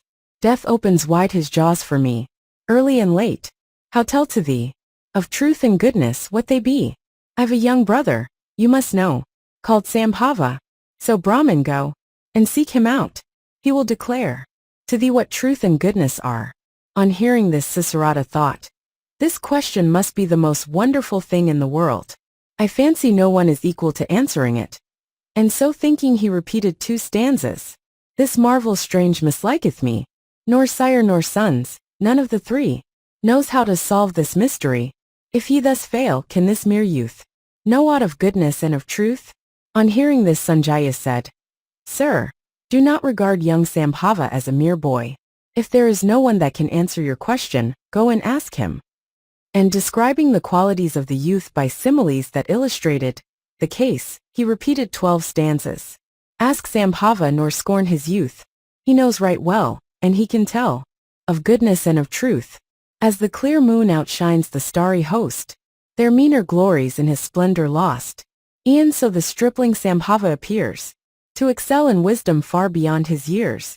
Ask Sambhava nor scorn his youth. He knows right well, and he can tell of goodness and of truth. As charming April doth all months outvie, with budding flowers and woodland greenery, e'en so the stripling Sambhava appears, etc. As Gandhamadana, its snowy height, with forests clad and heavenly herbs bedight, diffusing light and fragrance all around. For myriad gods a refuge sure is found, e'en so the stripling, etc. As glorious fire, ablaze through some morass, with wreathing spire, insatiate eats the grass, leaving a blackened path, where'er it pass. Or as a ghee-fed flame in darkest night, on choicest wood doth whet its appetite, shining conspicuous on some distant height. E'en so the stripling, etc.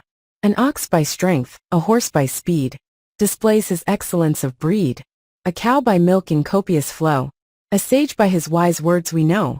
E'en so the stripling, etc. While Sanjaya was singing the praises of Sambhava, Susaratha thought, I will find out by putting the question to him. So he asked, Where is your young brother? Then he opened the window and stretching forth his hand he said, You see yonder boy with a complexion like gold, playing with other youths in the street before the door of the mansion. That is my young brother. Go up to him and ask him. He will answer your question with all the charm of a Buddha. Susaratha, on hearing his words, descended from the mansion, and drew nigh to the boy at the very moment that he was standing with his garment loose, and thrown over his shoulder, and picking up some dirt with both hands. The master, to explain the matter, repeated a stanza. Then Bharadvaja hastily, to home of Sambhava did hie, and there out in the public way, the little boy was found at play. The great being, when he saw the Brahmin come and stand before him, asked, Friend, what brings you here? He replied, Dear youth, I am wandering through all India, and not finding anyone competent to answer the question I put to him, I have come to you. The boy thought, There is a question, they say, that has not been decided in all India. He has come to me. I am old in knowledge. And becoming ashamed he dropped the dirt that he held in his hand, readjusted his garment and said, Brahmin, ask on, and I will tell you with the fluent mastery of a Buddha. And in his omniscience he invited him to choose what he would ask. Then the Brahmin asked his question in the form of a stanza. I come at far-famed Kuru king's behest, sprung from Udithala, and this his quest, to ask thee Sambhava to show to me, goodness and truth, what they may surely be. What he wanted became clear to Sambhava, as it were the full moon in the middle of the sky. Then listen to me, he said, and answering the question as to the service of truth he uttered this stanza. I'll tell thee, sir, and tell aright, e'en as a man of wisdom might. The king shall know the good and true, but who knows what the king will do?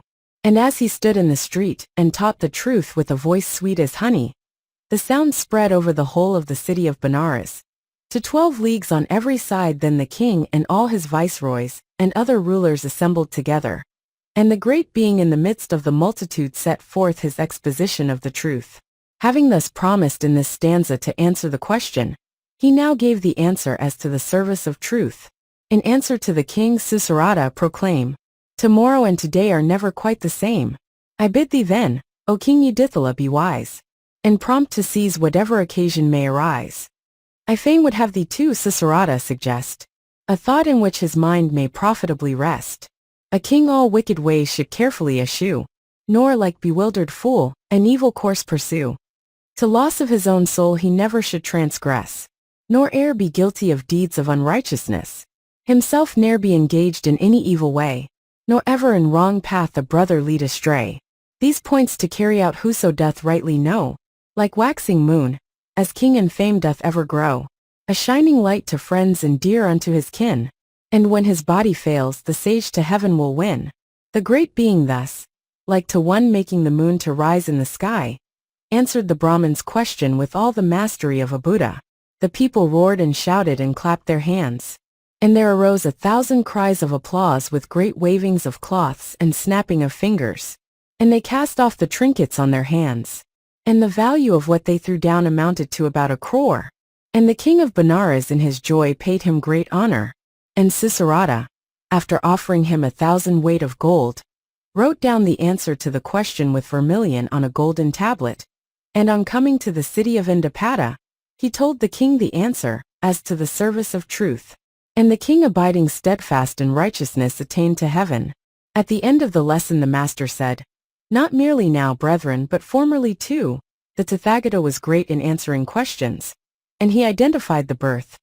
At that time Ananda was king Dhananjaya. Anuruddha was Susarata, Kassapa Vidura, Moggallana Bhadrakara, Sariputta the youth Sanjaya, and I myself was the wise Sambhava.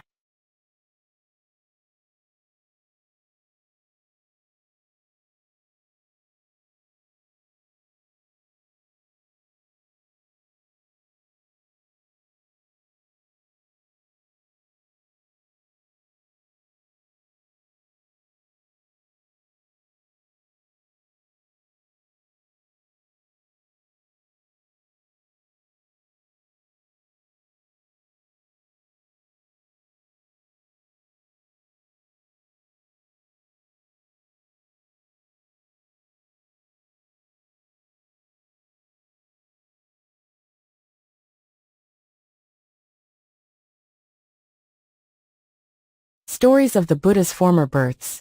Book 16 Tisanipta. 516. Mahakapi Jataka. A king of Kasi, etc.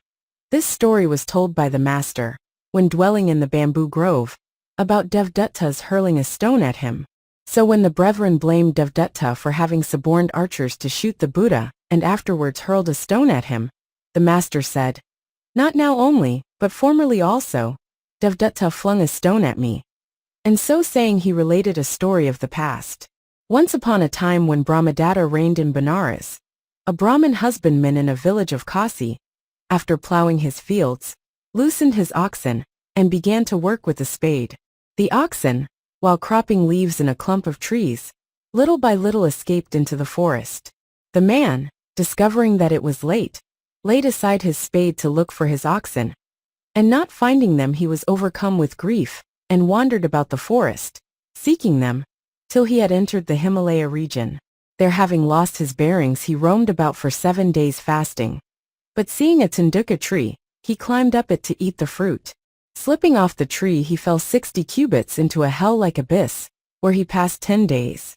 At that time the Bodhisattva was living in the shape of a monkey, and while eating wild fruits he caught sight of the man, and after practicing with a stone he hauled the fellow out. While the monkey was asleep, the man split his head open with a stone.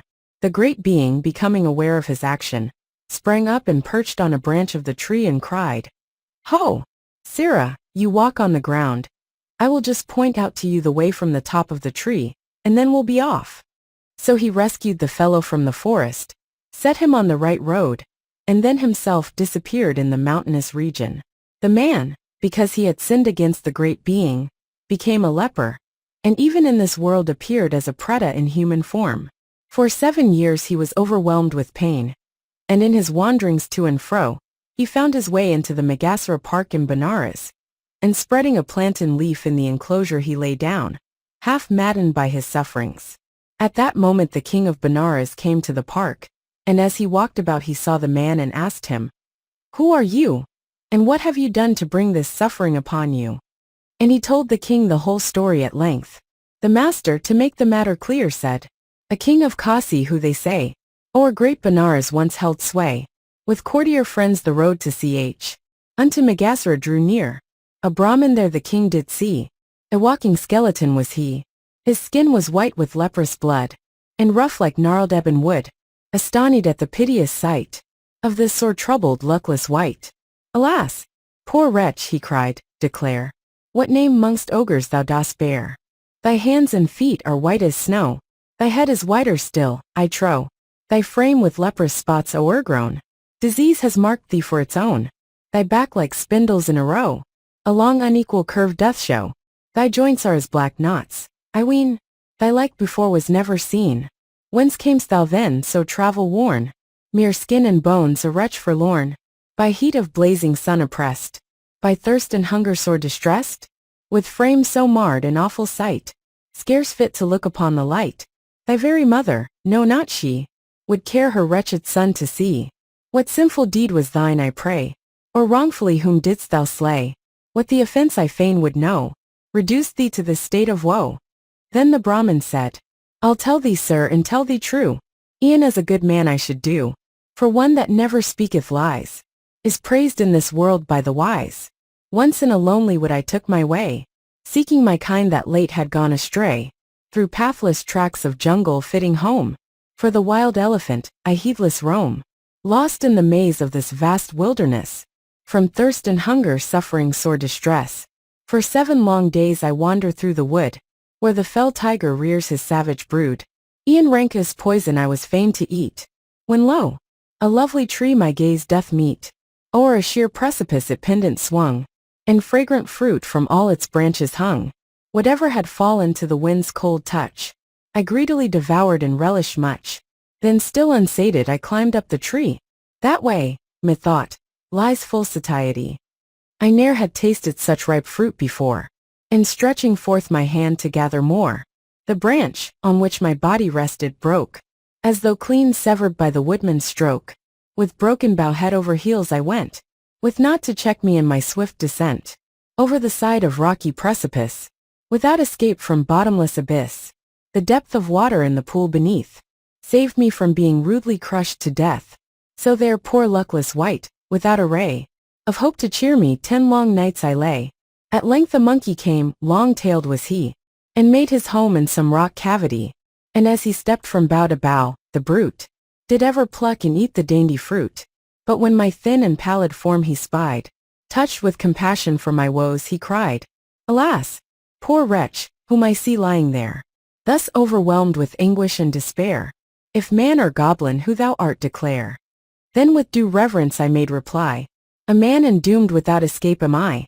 But this I say, all blessings light on thee, if thou canst find a way of saving me."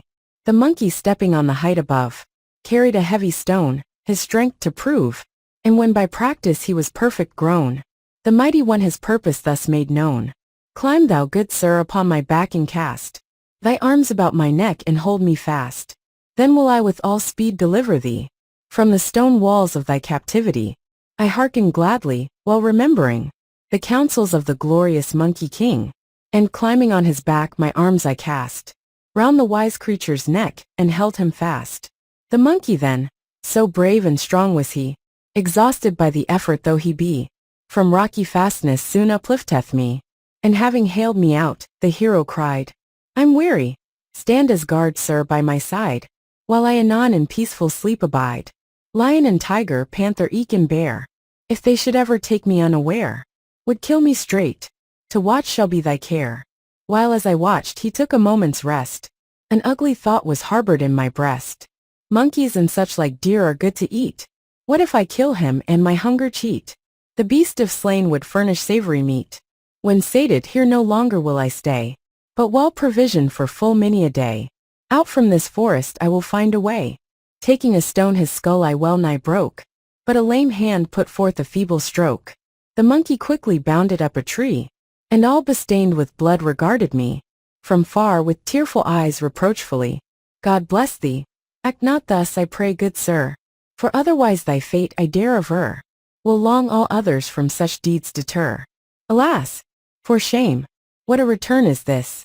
For having saved thee from that dread abyss, rescued from death, thou playedst a treacherous part, and evil hast devised with evil heart.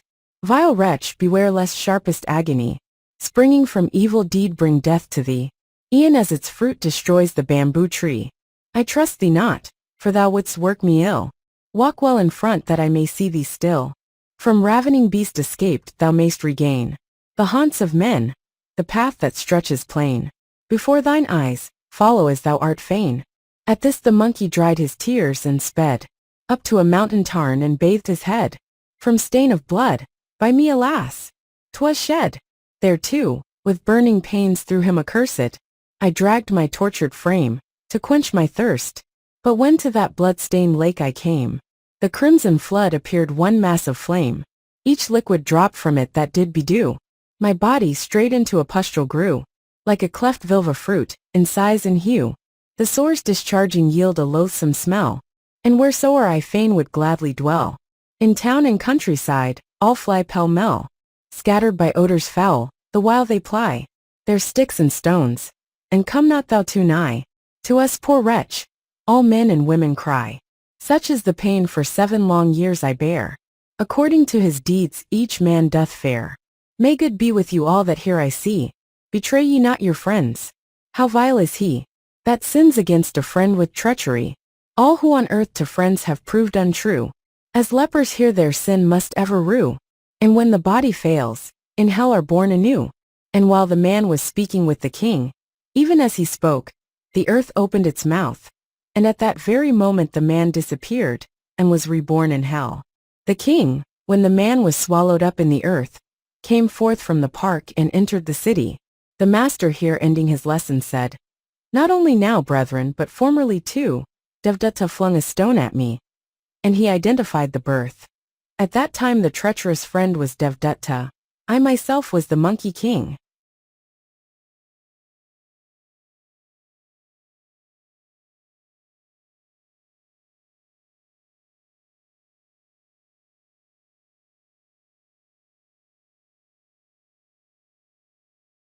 Stories of the Buddha's Former Births.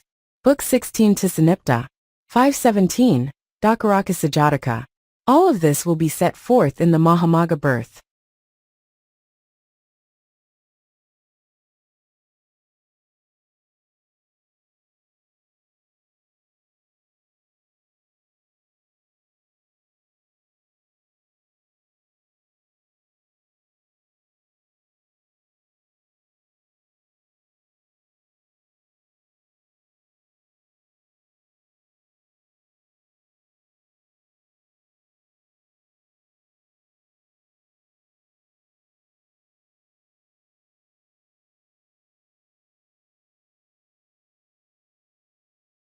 Stories of the Buddha's Former Births.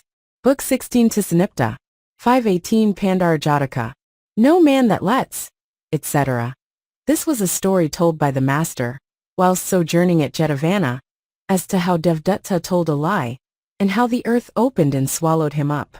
At that time, when Jayaddisa was being blamed by the brethren, the master said, "Not now only, brethren, but of old too Jayaddisa told a lie and was swallowed up by the earth." And so saying he told a story of the past. Once upon a time when Brahmadatta was king in Benares, 500 trading folk took ship and set sail, and on the 7th day when they were out of sight of land, they were wrecked in mid-ocean, and all save one man became food for fishes. This one by favor of the wind reached the port of Karambia, and landing naked and destitute, he went about the place begging alms. The people thought, "Here is an ascetic happy and contented with little," and they showed him every hospitality. But he said, "I have enough to live upon." And when they offered him under and upper garments, he would have none of them. They said, "No ascetic can go beyond this in the way of contentment." And being the more exceedingly pleased with him, they built him a hermitage for a dwelling place, and he went by the name of the Karambia ascetic. While he was living here, he met with great honor and gain, and both a snake king and a Garuda king came to pay their respects to him, and the name of the former was Pandara. Now one day the Garuda king came to the ascetic, and after saluting him took his seat on one side and said, "Sir, our people, when they attack snakes, many of them perish. We do not know the right way to seize snakes. There is said to be some mystery in the matter. You could perhaps wheedle them out of the secret." "All right," said the ascetic, and when the Garuda king had taken his leave and departed, as soon as ever the snake king arrived, and with a respectful salutation had taken his seat, he asked him, saying, "King Snake, the Garudas say that in seizing you, many of them are killed. In attacking you, how can they seize you securely?" "Sir," he replied, "this is our secret. If I were to tell it, I should bring about the destruction of all my kinsfolk. What do you really suspect me of telling someone else? I'll tell no one. I only ask to satisfy my own curiosity. You may trust and tell me without the slightest fear." The Snake King promised to tell him, and took his leave. The next day the ascetic again asked him, and then too he did not tell him. But on the 3rd day when the Snake King had come and taken his seat, the ascetic said, "Today is the 3rd day since I asked you. Why do you not tell me? I am afraid, sir, you might tell someone else. I'll not say a word to a creature. Tell me without any fear." Then the snake made him promise to tell no one, and said, "Sir, we make ourselves heavy by swallowing very big stones and lie down. And when the Garudas come, we open our mouths wide, and show our teeth and fall upon them. They come on and seize us by the head, and while they strive to lift us up, heavy as we are, from the ground, the water streams from them, and they drop down dead in the midst of it. In this way a number of Garudas perish. When they attack us, why in the world do they seize us by the head? If the foolish creatures should seize us by the tail, and hold us head downwards, they could force us to disgorge the stones we have swallowed, and so, making us a light weight, they could carry us off with them. Thus did the snake reveal his secret to this wicked fellow. Then, when the snake had gone away, up came the Garuda king, and saluting the Karambia ascetic he asked, "Well, sir, have you learned his secret from the snake king?" "Yes, sir," he said, and told him everything just as it was told him. On hearing it the Garuda said, "The snake king has made a great mistake. He ought not to have told another how to destroy his kinsfolk. Well, today I must first of all raise a Garuda wind and seize him." So raising a wind, he seized Pandara the snake king by the tail, and held him head downmost. And having thus made him disgorge the stones he had swallowed, he flew up into the air with him. Pandaraka, as he was suspended head downwards in the air, sorely lamenting cried, "I have brought sorrow upon me." And he repeated these stanzas. The man that lets his secret thought be known, random of speech, to indiscretion prone, poor fool, at once is overcome by fear, as I king snake am by a bird o'erthrown. The man who in his folly could betray the thought that he should hide from light of day, by his rash speech is overcome by fear, as I king snake fall to this bird a prey. No comrade ought thy inmost thoughts to share. The best of friends ofttimes most foolish are, and if too wise of treachery beware. I trusted him, alas, for was not he a holy man of strict austerity? My secret I revealed, the deed is done, and now I weep for very misery. Into my confidence the wretch did creep, nor could I any secret from him keep. From him the danger that I dread has come, and now for very misery I weep, judging his friend as faithful to the core, and moved by fear, or the strong love he bore. To some vile wretch his secret one betrays, and is o'erthrown, poor fool, to rise no more. Whoso proclaims in evil company the secret thought that still should hidden lie, mongst men is counted as a poisoned snake. From such an one pray keep aloof, they cry. Fair women, silken robes and sandalwood, garlands and perfumes, even drink and food. Yet all desires, if only thou, O bird, come to our aid, shall be by us eschewed. Thus did Pandaraka, suspended in the air head downwards, utter his lament in 8 stanzas. The Garuda, hearing the sound of his lamentation, reproved him and said, "King Snake, after divulging your secret to the ascetic, wherefore do you now lament?" And he uttered this stanza, "Of us 3 creatures living here pray name the one that rightly should incur the blame. Nor priest nor bird, but foolish deed of thine, O snake, hath brought thee to this depth of shame." On hearing this Pandaraka repeated another stanza. The priest, methought, must be a friend to me, a holy man of strict austerity. My secret I betrayed, the deed is done, and now I weep for very misery. Then the Garuda repeated 4 stanzas. All creatures born into this world must die, yet wisdom's ways her children justify. By knowledge, justice, self-restraint and truth, a man at length achieves his purpose high. Parents are kind, all other kin above. No third there is to show us equal love. Not e'en to them betray thy secret thought, lest peradventure they should traitors prove. Parents and kin of every degree, allies and comrades all may friendly be. To none of them entrust thy hidden thought, or thou wilt later rue their treachery. A wife may youthful be and good and fair, own troops of friends and children's love may share. Not e'en to her entrust thy hidden thought, or of her treachery thou must beware. Then follow these stanzas. His secret no man should disclose, but guard like treasure trove. Disclosure of a secret thing no wise man would approve. Wise men to woman or a foe their secrets ne'er betray. Trust not the slaves of appetite, creatures of impulse they. Whoso reveals his secret thought to one not overwise, fears the betrayal of his trust, and at his mercy lies. All such as know the secret thing that thou shouldst rather hide, threaten thy peace of mind, to none that secret thing confide. By day to thine own self alone the secret dare to name, but venture not at dead of night that secret to proclaim. For close at hand, be sure, there stand men ready to betray. the slightest word they may have heard. So trust them not, I pray. These 5 stanzas will appear in the problem of the 5 sages in the Amaga birth. Then follow these stanzas.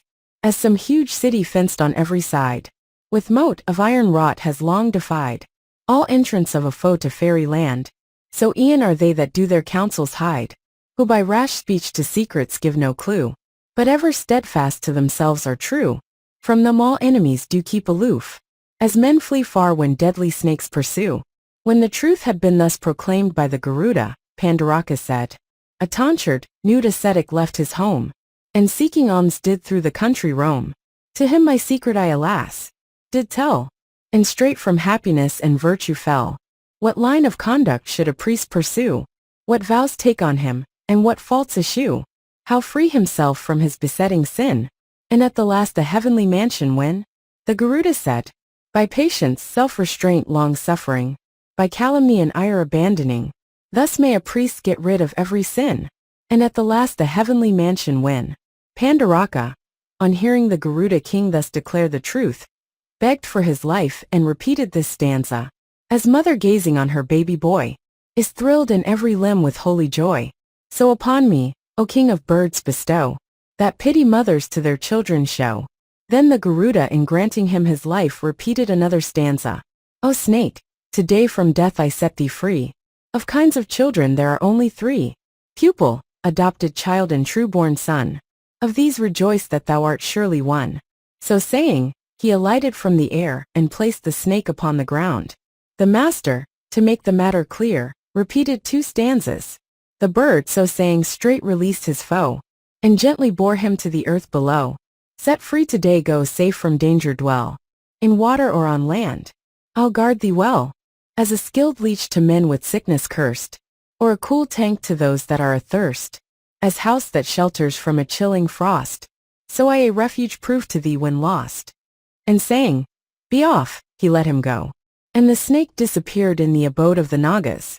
But the bird, returning to the dwelling place of the Garudas, said, the snake Pandara has won my confidence under oath, and has been let loose by me. I will now put him to the test, to see what his feelings are towards me. And repairing to the abode of the Nagas, he raised a Garuda wind. On seeing him, the snake king thought the Garuda king must have come to seize him. So he assumed a form that stretched to 1,000 fathoms, and making himself heavy by swallowing stones and sand, he lay down, keeping his tail beneath him, and raising the hood upon his head, as if minded to bite the Garuda king. On seeing this, the Garuda repeated another stanza. O snake, thou madest peace with thine old enemy, but now thou showst thy fangs. Whence comes this fear to thee?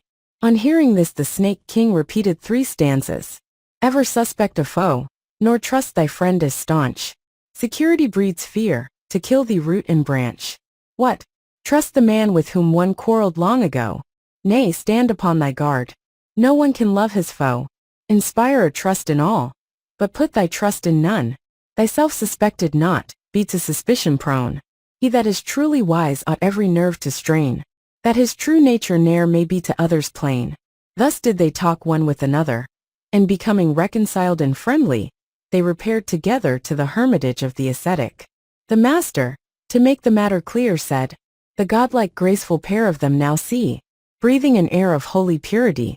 Like steeds well matched 'neath equal yoke they ran, to seek the dwelling of that saintly man. With regard to this, the master uttered another stanza. Then to the ascetic straight king snake did go, and thus Pandara addressed his foe. Know that today all danger past, I'm free, but 'tis not due to love of thine for me. Then the ascetic repeated another stanza.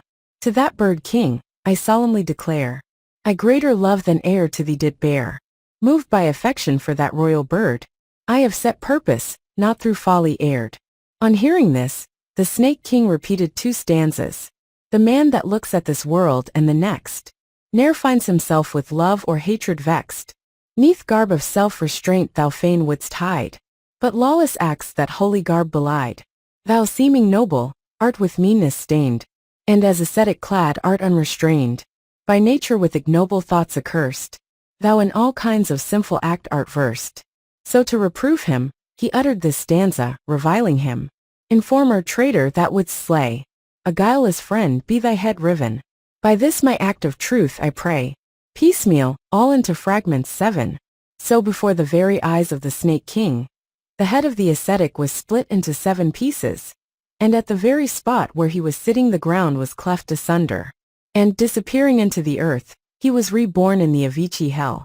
And the Snake King and the Garuda King returned each to his own abode. The master, to make clear the fact that he had been swallowed up by the earth, repeated the last stanza. Therefore I say, friends ne'er should treacherous be, than a false friend worse man is none to see. Buried in earth the venomous creature lies, and at the Snake King's word the ascetic dies. The master here ended his discourse and said, not now only brethren but of old too, Devdatta told a lie and was swallowed up by the earth. And he identified the birth. At that time the ascetic was Devdatta, the Snake King Sariputta, and the Garuda King was myself.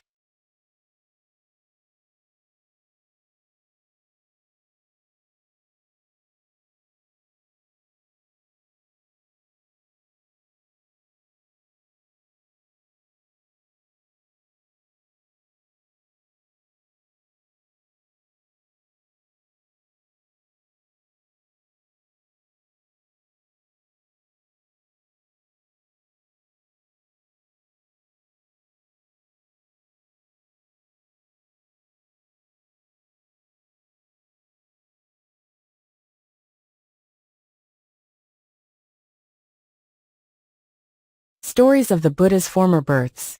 Book 16 Tisanipta. 519, Sambula Jataka. Tied to the spot, etc. This story the master, while dwelling at Jetavana, told of Queen Malika. The introductory story is related at length in the Kammasapinda birth. Now by the efficacy of a gift of 3 portions of sour gruel to the Tathagata, she that very day rose to the position of chief queen, and being possessed of faithful servants and endued with the 5 feminine charms, full of knowledge, and a disciple of the Buddha, she showed herself a devoted wife. Her devotion was blazed abroad throughout the city, so one day a discussion was started in the Hall of Truth, how that Queen Malika was a faithful and devoted wife. The master on his coming there, asked the brethren what was the topic they were discussing as they sat together, and on hearing what it was he said, not now only, but formerly too, brethren, she was a devoted wife. And so saying, he told a story of the past. Once upon a time King Brahmadatta had a son named Satyasena, and when he had come of age the king set him up as viceroy. His chief consort, Sambula by name, was extremely beautiful, and gifted with so radiant a form that she appeared like a lamp flame shining in a sheltered spot. By and by leprosy showed itself in Satyasena, and the physicians failed to cure it. When the sore discharged, he became so loathsome that in his depression he cried, "What good is my kingdom to me? I shall perish without a friend in the wilderness." And bidding them tell the king, he left his harem and departed. Sambula, though he made many attempts to stop her, refused to return, and saying, "I will watch over you, my lord, in the forest," went forth from the city with him. On entering the forest, he built a hut of leaves and took up his abode in a shady and well-watered spot, where wild fruit abounded. How then did the royal lady watch over him? Why, she rose up early in the morning, swept out his hermitage, set some water for him to drink, furnished him with a toothstick and water to wash his mouth, and when his mouth was cleansed, she ground various simples and anointed his sores, and gave him luscious fruits to eat. When he had rinsed his mouth and washed his hands, she saluted him and said, "Be earnest in well-doing, my lord." Then taking a basket, a spade and a hook, she went into the forest to gather wild fruit, and she brought and set it on one side, and fetching water in a jar, she with various powders and clay washed Satyasena, and again offered him wild fruit. And when he had finished his meal, she brought him scented water, and herself partook of the fruit. Then she arranged a board with a coverlet, and as he lay down on it, she bathed his feet, and after dressing and cleaning his head and back and feet, she came and lay down by the side of the bed.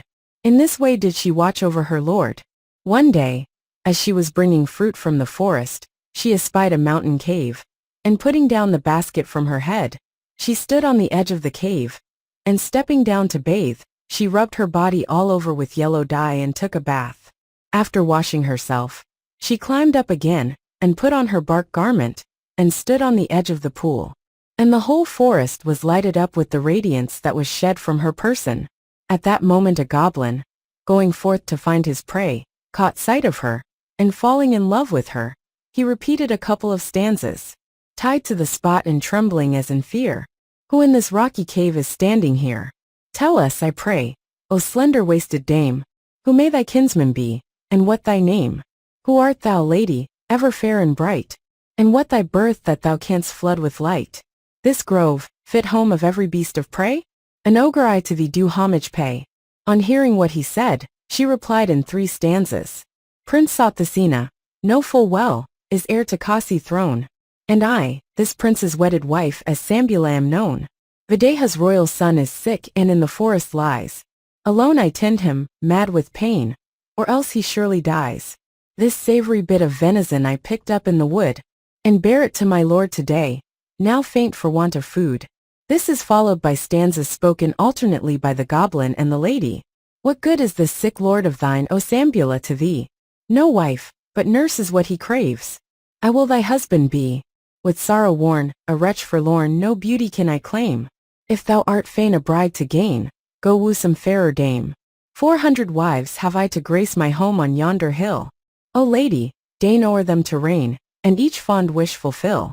Fair maid so bright with golden light, whatever is dear to thee, is mine to give, so come and live a life of joy with me. But if denied to me as bride, thou art my lawful prey, and wilt be good to serve as food to break my fast today. That ogre grim with his 7 tufts inspiring dread alarm, found helpless Sambula astray and seized her by the arm. Thus held by him, that ogre grim, her lustful cruel foe, she still deplored her absent lord, nor e'er forgot his woe. No grief to me that I should be this hateful ogre's prey, but that the love of my dear lord from me should fall away. No gods are here, but absent far they flee, nor any guardians of the world I see, to check the course of outrage and suppress all acts of unrestrained licentiousness. Then was the abode of Saka shaken by the efficacy of her virtue, and his throne of yellow marble showed signs of heat. Saka, on reflection, discovered the cause, and taking his thunderbolt he came with all speed, and standing above the goblin, spoke another stanza. 'Mongst women folk the chief in fame, she's wise and perfect, bright as flame. Shouldst thou eat her, thy skull be riven, O goblin, into fragments 7. So harm her not, let her go free, for a devoted wife is she. On hearing this the goblin let Sambula go. Saka thought, this goblin will be guilty of the same thing again. And so he bound him with celestial chains, and let him loose on the 3rd mountain from thence, that he might not return.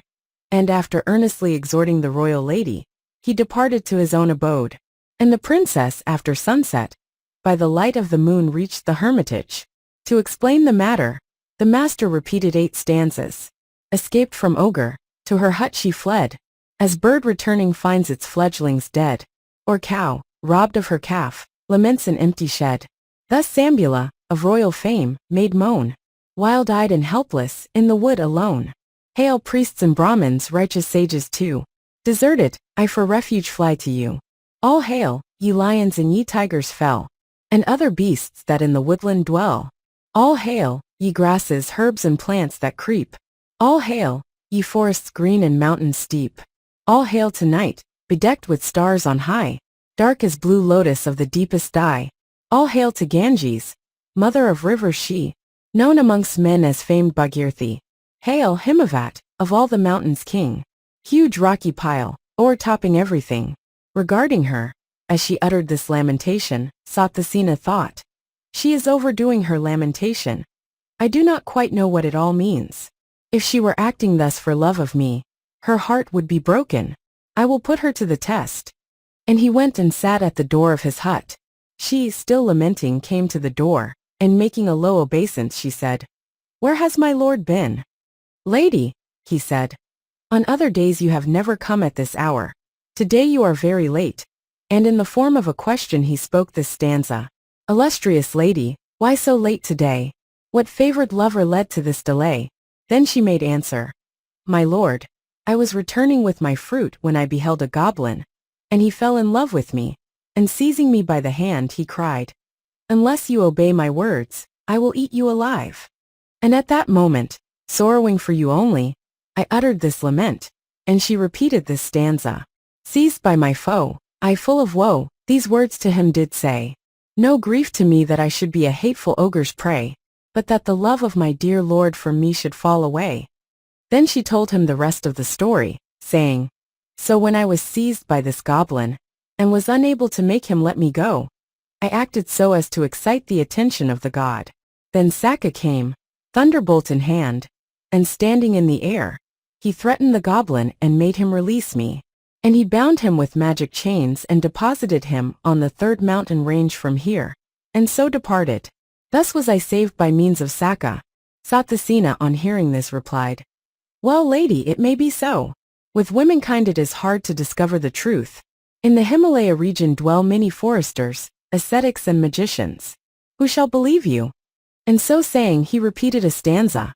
You jades are ever by far too clever. Truth among such is a great rarity.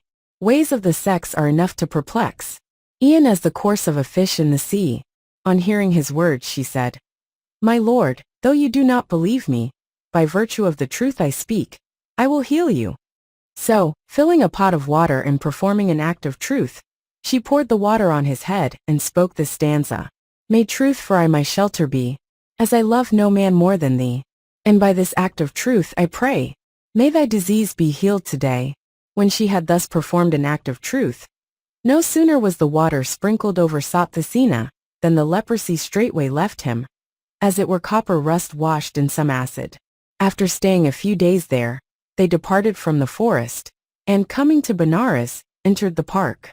The king, being apprised of their arrival, went to the park, and there and then bade the royal umbrella to be raised over Satyasena, and ordered that Sambula, by sprinkling, should be raised to the position of chief queen. Then conducting them into the city, he himself adopted the ascetic life, and took up his abode in the park, but he still constantly took his meals in the palace. And Satyasena merely conferred on Sambula the rank of chief consort, but no honor was paid her, and he ignored her very existence, and took his pleasure with other women. Sambula, through jealousy of her rivals, grew thin and pale of countenance, and her veins stood out upon her body. One day when her father-in-law, the ascetic, came to have a meal, to get rid of her grief she came to him when he had finished eating, and saluting him, sat down on one side. On seeing her in this languid condition, he repeated a stanza. 700 elephants by night and day are guarding thee, all ready for the fray. Hundreds of archers shielding thee from harm. Whence come the foes to fill thee with alarm? On hearing his words she said, Your son, my lord, is no longer the same to me. And she repeated 5 stanzas. Fair as a lotus are the maids he loves. Their swan-like voice his deepest passion moves. And as he listens to their measured strain, in his affections I no longer reign. In human shape, but like to nymphs divine, adorned with ornaments of gold they shine. Of perfect form the noble maidens lie, in graceful pose to charm the royal eye. If I once more might wander in the wood, to glean a portion for his daily food, once more I should a husband's love regain, and quit the court in forest realms to reign. A woman may in softest robes be drayest, and be with food and rich abundance blessed. Fair though she be, yet if an unloved wife, best fix a rope and put an end to life. Yea, the poor wretch on bed of straw that lies, if she find favor in her husband's eyes, enjoys a happiness unknown to one, rich in all else, but poor in love alone. When she had thus explained to the ascetic the cause of her thus pining away, he summoned the king and said, Dear Satyasena, when you were crushed by the disease of leprosy, and hid yourself in the forest, she went with you and ministered to your wants, and by the power of truth healed your sickness. And now after she has been the means of your being established on the throne, you do not even know the place of her sitting and uprising. This is very wrong of you. An act of treachery to a friend like this is a sin. And reproving his son, he repeated this stanza. A loving wife is ever hard to find, as is a man that to his wife is kind. Thy wife was virtuous and loving too. Do thou, O king, to Sambula be true. After he had thus reproved his son, he got up and went away. The king, when his father was gone, called for Sambula and said, My dear, forgive the wrong I have done you this long time. Henceforth I confer on you all power. And he repeated the final stanza. Shouldst thou, with wealth and great abundance blessed, still pine away, by jealousy oppressed, I and these maidens, creatures of thy hand, will be obedient to thy command. Thenceforth the pair lived happily together, and after a life of charity and good works they departed to fare according to their deeds. The ascetic, after entering upon ecstatic meditation, passed to the heaven of Brahma. The master here ended his lesson and saying, "Not now only, but formerly too, Malika was a devoted wife." He identified the birth. At that time Sambula was Malika, Satyasena was the king of Kosala, and the ascetic father was myself.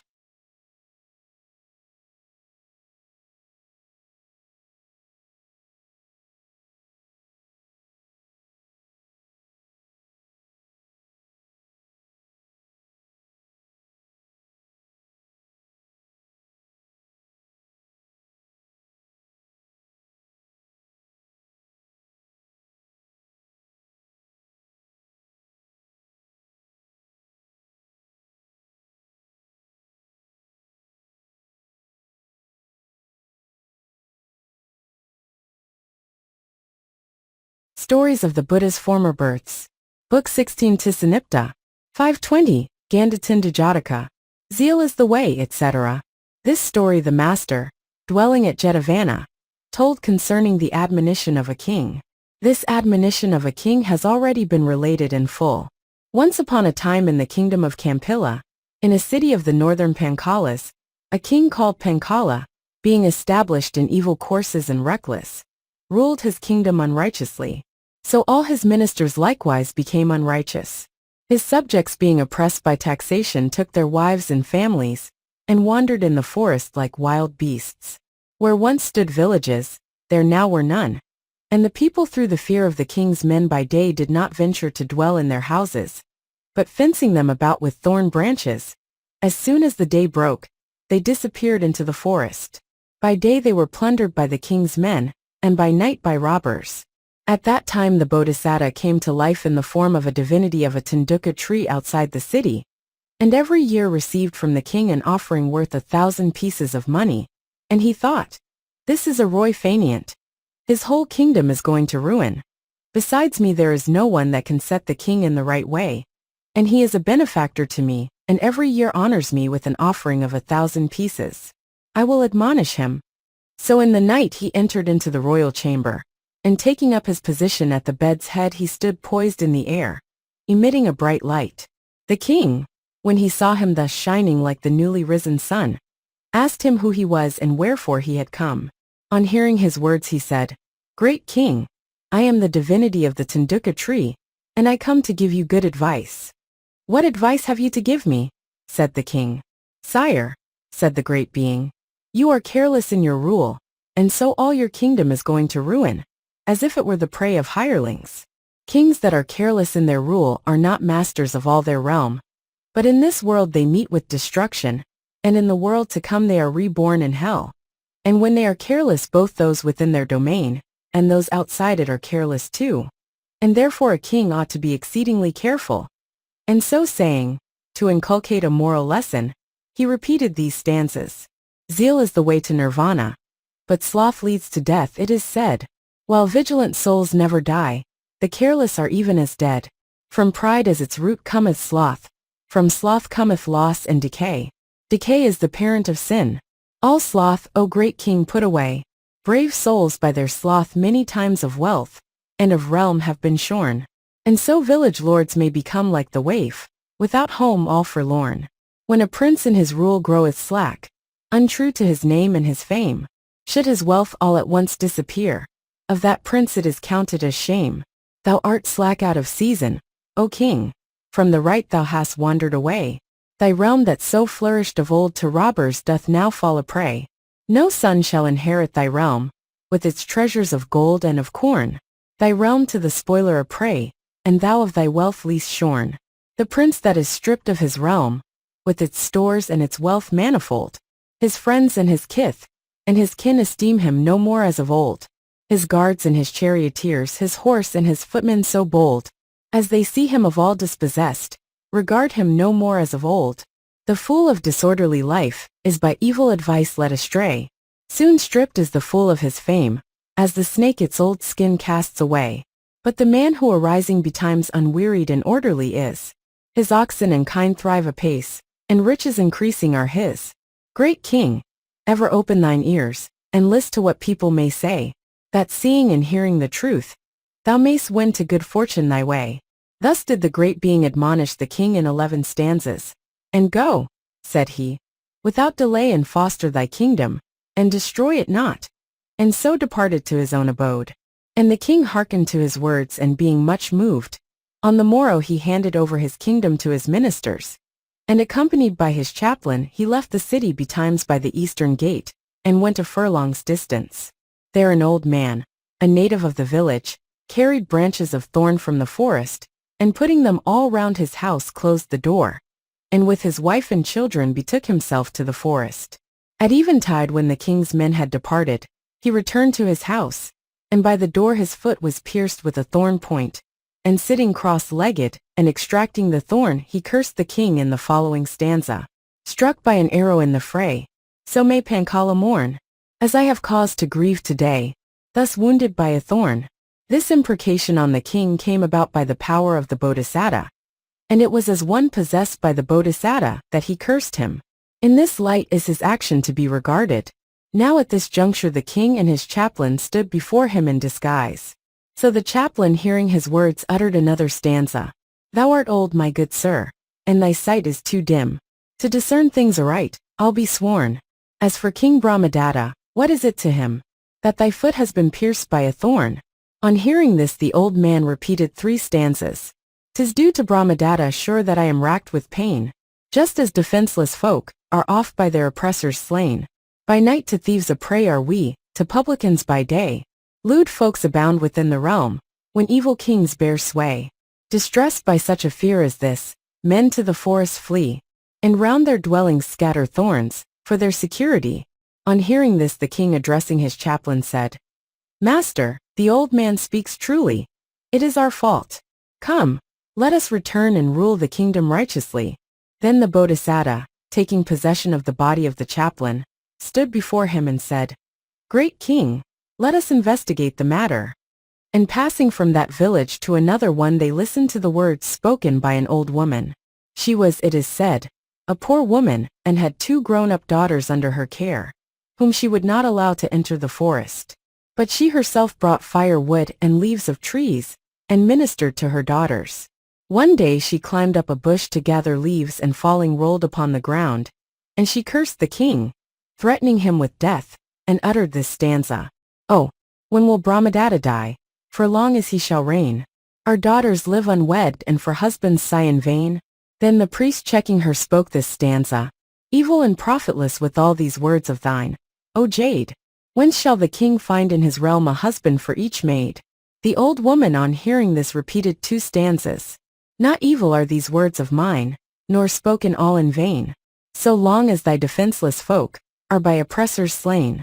By night to thieves a prey are we, to publicans by day. Lewd folks abound within the realm, when evil kings bear sway. When times are bad, poor maids are sad, for husbands none have they.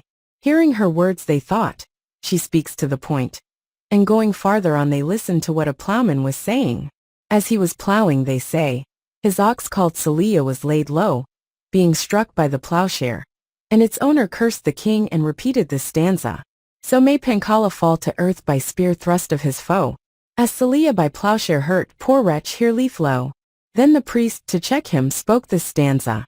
With Brahmadatta thou art wroth, though no good cause is shown. And while thou dost revile the king, the guilt is all thine own. Hearing this the plowman replied in 3 stanzas. With Brahmadatta I am wroth, and rightly I maintain. Defenseless folk are ever thus by their oppressors slain. By night to thieves a prey are we, etc. The slave had twice to cook the food and brought it late to me. While all agape for her, my ox was wounded fatally. Going on still further they stayed in a certain village. Next day early in the morning a vicious cow kicked a milkman, and upset him, milk and all. The man cursed Brahmadatta, and repeated this stanza.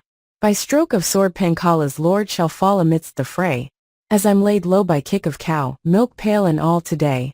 The Brahmin in a stanza said, A cow, say, kicks against the pricks or pail of milk upsets. What's this to Brahmadatta that all this abuse he gets? On hearing this the milkman repeated 3 stanzas. Pancala's king, O Brahman, is to blame, for in his reign, defenseless folk are seen to be by their oppressors slain. By night, etc. A wild and savage cow that we had never milked before. We milk today. Demands for milk grow ever more and more. They said, he speaks the truth. And going forth from that village they climbed into the highway and started towards the city. And in a certain village tax collectors killed a young dappled calf, and stripped off its skin to make a sword sheath. And the mother of the calf was so grieved for the loss of her young one that she neither ate grass nor drank water, but roamed to and fro lamenting. On seeing her the village boys cursed the king and spoke this stanza.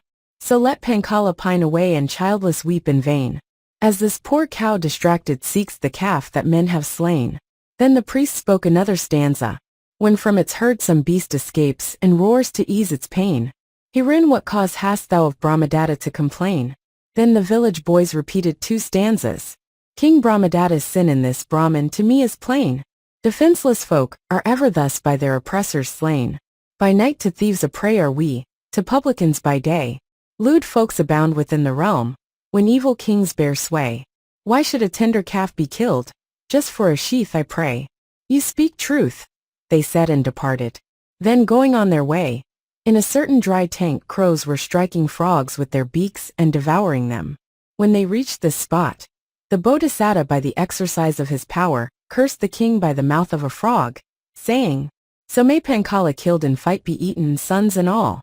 As woodland frog to village crows a prey this day I fall. Hearing this the priest conversing with the frog repeated this stanza. Kings cannot frog, as you must know. Guard every creature here below. In this no wicked king is he, that crows eat living things like thee. On hearing this the frog repeated 2 stanzas. The priest with words too flattering thus wickedly deceives the king. The king, though people are oppressed, deems the priest's policy the best. If blessed with all prosperity, this realm should glad and peaceful be. Crows richest offerings might enjoy, nor need aught living to destroy. On hearing this the king and the priest thought, all creatures, including the frog that lives in the forest, curse us. And going thence to the city, they ruled their kingdom righteously. And abiding in the admonition of the great being they devoted themselves to charity and other good works. The master here ended his discourse to the king of Kosala in these words. A king's sire must forsake evil courses, and rule his kingdom righteously. And he identified the birth. At that time the divinity of the Tanduka tree was myself.